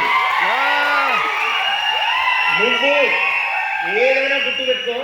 ఈటల రాజేందర్ అన్నప్పుడు నేను తిరిగినప్పుడు కరీంనగర్లో మేము ధర్నాలు చేసుడు, ఈ బస్సులను గుద్దుడు, ఈ లారీలను గుద్దుడు, ఈ రైళ్ళు ఆవట్టుడు, పట్టాలు వీకేసుడు. రాజేందర్ అన్న పైనుంచి కేసీఆర్ సార్ ఏది తీర్మానం చేస్తే కింద రాజేందర్ అన్న తీర్మానం చేసేది, మేము పోయి పనిచేసేది. మమ్మల్ని తీసుకుపోయి మేము అన్ని చేసిన తర్వాత పోలీసు వాళ్ళు పట్టుకుపోయి జైల్లో కూర్చొని పెట్టేది. ఏం కొట్టకపోయేది కానీ టార్చర్ చేసేది, విడిచిపెట్టకపోయేది, బయటికి వేతన కూడా విడిచిపెట్టకపోయేది. అట్లా అటాకులు చేసినప్పుడు అట్లా జరిగేది. ఎవరికైనా అవసరం ఉందనుకో, ఒక కాలేజీలో ఫీజు అన్న వాడు ఫీజు కట్టమంటాడు, మనలో వెనుకబడ్డోళ్ళు వాళ్ళు తెలంగాణ ఉద్యమంలో తిరుగుతారు. అబ్బాయ పిల్లడానికి కట్టడానికి డబ్బులు లేవన్నా మేము పోతే కాలేజీలో దేక్తలేడు అంటే రాజేంద్ర అన్న వచ్చి మాట్లాడేది.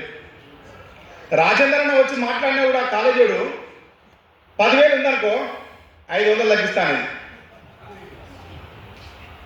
ఆలోచించాలి దీన్ని బాగా. నేను చెప్తున్న ప్రతి మాటను మీరు నోట్ చేసుకుని దీన్ని ముగింపు అద్భుతంగా ఉంటుంది.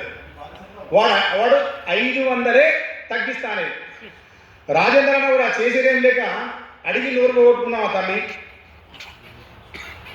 మనవన్న సర్దిత అయిపోయేదని తిరిగి వచ్చేది. అట్లా రాజేంద్ర అన్న అనేక సందర్భాలు ఆయన జైల్లోకి డబ్బులు కట్టగానే చూసిన. రాజేంద్ర అన్న ఆయన నమ్ముకొని తిరిగిన వాళ్ళకు తెలంగాణ ఉద్యమకారులకు చాలా మంది డబ్బులు కట్టింది, చదివించింది. అది ఆయన వ్యక్తిగత సంపద ఉన్నది వాటి చేసింది. ఆ తర్వాత ఇంకా కొన్ని చోట్లకు పోయేది. నేను అన్న పలానా కాడ పర్మిషన్ ఇస్తలేరన్నా, ఇక్కడ ఛాయ్ బండ్లు పెట్టుకొని ఇస్తలేరన్నా, పెట్టుకున్న పూర్వం ఆగం చేస్తారన్నా, ఓళ్ళు హోటల్ పెట్టుకుంటే బెదిరిస్తారన్నా, పోలీసులు రాష్ట్ర తీసేస్తారన్నా. జమ్మికుంటే మాదే పేరు వరుసగా ఈటల రాజేంద్రన్న 6 సార్లు 5 సార్లు గెలిచిండు. ఎటు చూసినా ఈటల రాజేంద్రన్న పేరే ఉంటుంది. ఇది కలెక్టర్ ఆఫీస్లో పని ఉందన్నా పోతే కలెక్టర్ ఆఫీస్లో పని చేయకపోయేది, రేషన్ కార్డు కోసం పోతే రేషన్ కార్డు ఇవ్వకపోయేది, నల్లా రాలేదు నల్ల పంపు కోసం పోతే మా అక్కలు నల్ల ఇచ్చారని పోతే మా అక్క వాడకు పెద్ద మనిషి తమ్మి ఇజ్జత్ పోతారా జర చెప్పరా అంటే పోయి మాట్లాడితే రాజేంద్ర దానికోసం మాట్లాడితే కూడా ఏ ఆఫీసర్ స్పందించలే, ఎవరు కూడా లెక్కలు తీసుకోలే. కానీ తెలంగాణ రాష్ట్ర సాధన అయిన తర్వాత ఆయన మంత్రిగా ఎన్నికైనాక చూడాలి భయ కలెక్టర్ కాళ్ళకు చేతులు కాళ్ళు కట్టుకొని నిలబడ్డాడు. ఏం చేయమంటారు చేస్తాను అధికారం. ఏ కాలేజీకి పోయి మేము నిలబడి చెప్తే ఈటల రాజేంద్ర పెరిగే పక్కన నిలబడితే వాడు చాలా గౌరవంగా తీసుకుపోయి కూర్చుని పెట్టి అడిగినంత ఇచ్చి చేసి పని పంపించిండు. అదే రాజేంద్ర అన్న ఉద్యమానికి అధికారానికి పోరాటాలు చేసే వాళ్ళకు పరిపాలన చేసే వాళ్ళకి ఇంత తేడా ఉంటుంది తమ్మి అని చెప్పినారు. వ్యత్యాసం ఉన్నప్పుడు ఎప్పుడు మా మాట వీళ్ళే గౌరవించారు, అంతే గౌరవం నుంచి పంపించారు.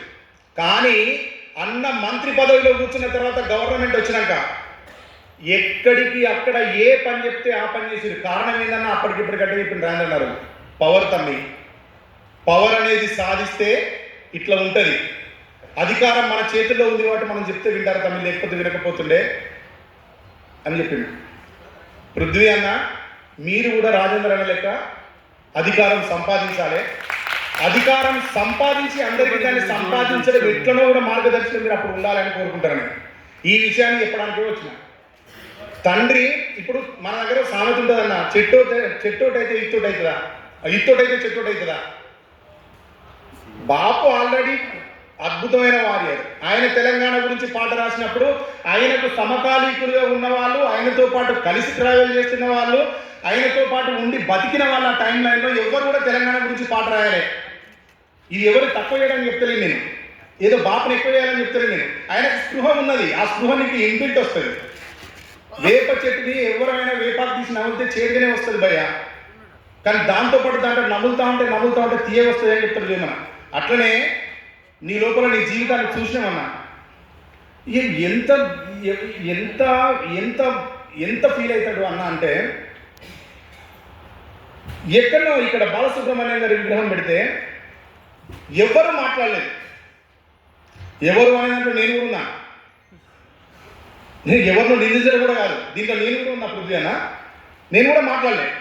తెలంగాణ ఉద్యమం జరుగుతున్నప్పుడు చాలా తీర్మానాలు చేసి, చాలా యుద్ధాలు చేసి, చాలా పోరాటాలు చేసి, చాలా పాటలు రాసి, వీళ్ళని సభలకు తిరిగి మాట్లాడి వచ్చిన చైతన్యవంతులను నీ చుట్టూ ఉన్న వాళ్ళందరం, తెలంగాణలో ఉన్న చైతన్యం ఏదైనా ఉన్నది ఇప్పుడు సోషల్గా అంటే ఉన్న చైతన్యం మొత్తం కూడా మన మీద నీ చుట్టూ ఉన్నది. ఏదో రూపంలో, పాట రూపంలో, ఆట రూపంలో, మాట రూపంలో, పత్రిక రూపంలో, ఛానల్ రూపంలో, ఏ రూపంలో చైతన్యం తెలంగాణలో పుట్టినా అది బుద్ధివంతంతో కనెక్ట్ అయి ఉంటుంది. ఉండి నీ కూడా మాట్లాడడానికి కొంత వెనుకలు ఉంది ఆయన. కానీ అన్న నిర్మోహమాటంగా నిలబడి ఇక్కడ నువ్వు నిలబడ్డప్పుడు నీ వెనకాల తెలంగాణ సమాజం అంతా నిలబడి ఉంటే చాలా బాగుండేది అన్న. నేనేం చెప్తున్నా అంటే మీకు సూటిగా నేను చెప్పదలుచుకున్నది ఒకటే ఒక విషయం అన్న.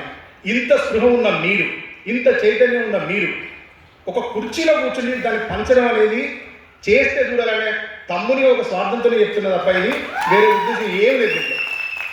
మీరు ఖచ్చితంగా చేయాలన్నా మీరు రాజకీయం చేయాలి.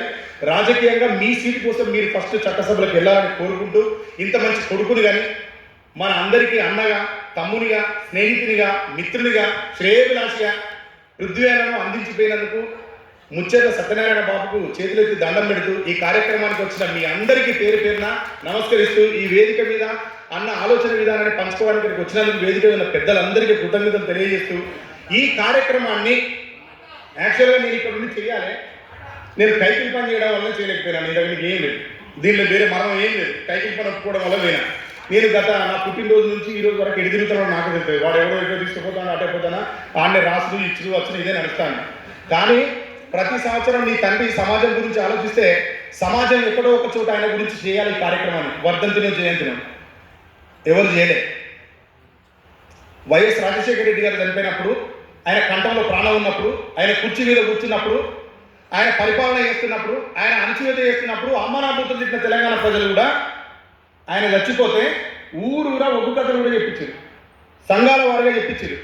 ఇన్ని సంఘాలకు చైతన్యవంతం చేసి, ఇంత ప్రజల్ని సమీకృతపరిచి, అద్భుతమైన చైతన్యాన్ని, జ్ఞానాన్ని, వారసత్వాన్ని ఇట్లా ఇచ్చిపోయిన బాపు జయంతిని, వర్ధంతిని పండుగగా రాబోయే సంవత్సరం ఏదైనా ఒక మా జిల్లాలో నేను చేస్తా ఉన్నా.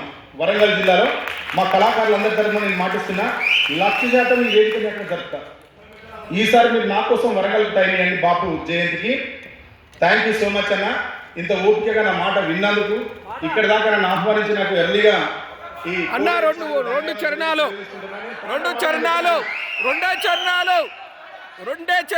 ఇప్పుడు కాదు పాడితే బాపు రిలేటెడ్ పాడాలి, బాపు మీద నేను పాట రాయలేదన్న. అన్న మీ మాటలే పాట అన్న, మీ మాటనే పాట. ఏం చెప్పినా ఓకే. ఇదేదో మా వరంగల్ ప్రేమతో మాట్లాడలేము అంటే బాపుకి రిలేటెడ్ గా వరంగల్ పుట్టింది కాబట్టి అది ఆయనకు అమిరిపోతుంది అని పాడుతుంది అంతే. మాటనే పాట. ఓరుగల్లు వనం కొత్త చిగురు దొడిగెను, చిగురాకు దొడిగెను, కొమ్మల ముద్దులాడెను, ముచ్చటలాడెను, మొగిలి చెల్ల మట్టి మీద పూలు పూసెను, అవి పరిమళించెను, ఆ పరిమళాన్ని గాలి వచ్చెను, చేయూతనిచ్చెను, రాలిన పూలు కొన్ని రాగమెత్తుతుంటే, పూసిన పూలు మొత్తం పోరుకు సయ్యంటే, నల్ల నల్ల వనం కొత్త చిగురు దొడిగెను, చిగురాకు దొడిగెను, నింగి వంగి ఆ కొమ్మల ముద్దులాడెను, ముచ్చటలాడెను. జై తెలంగాణ. మా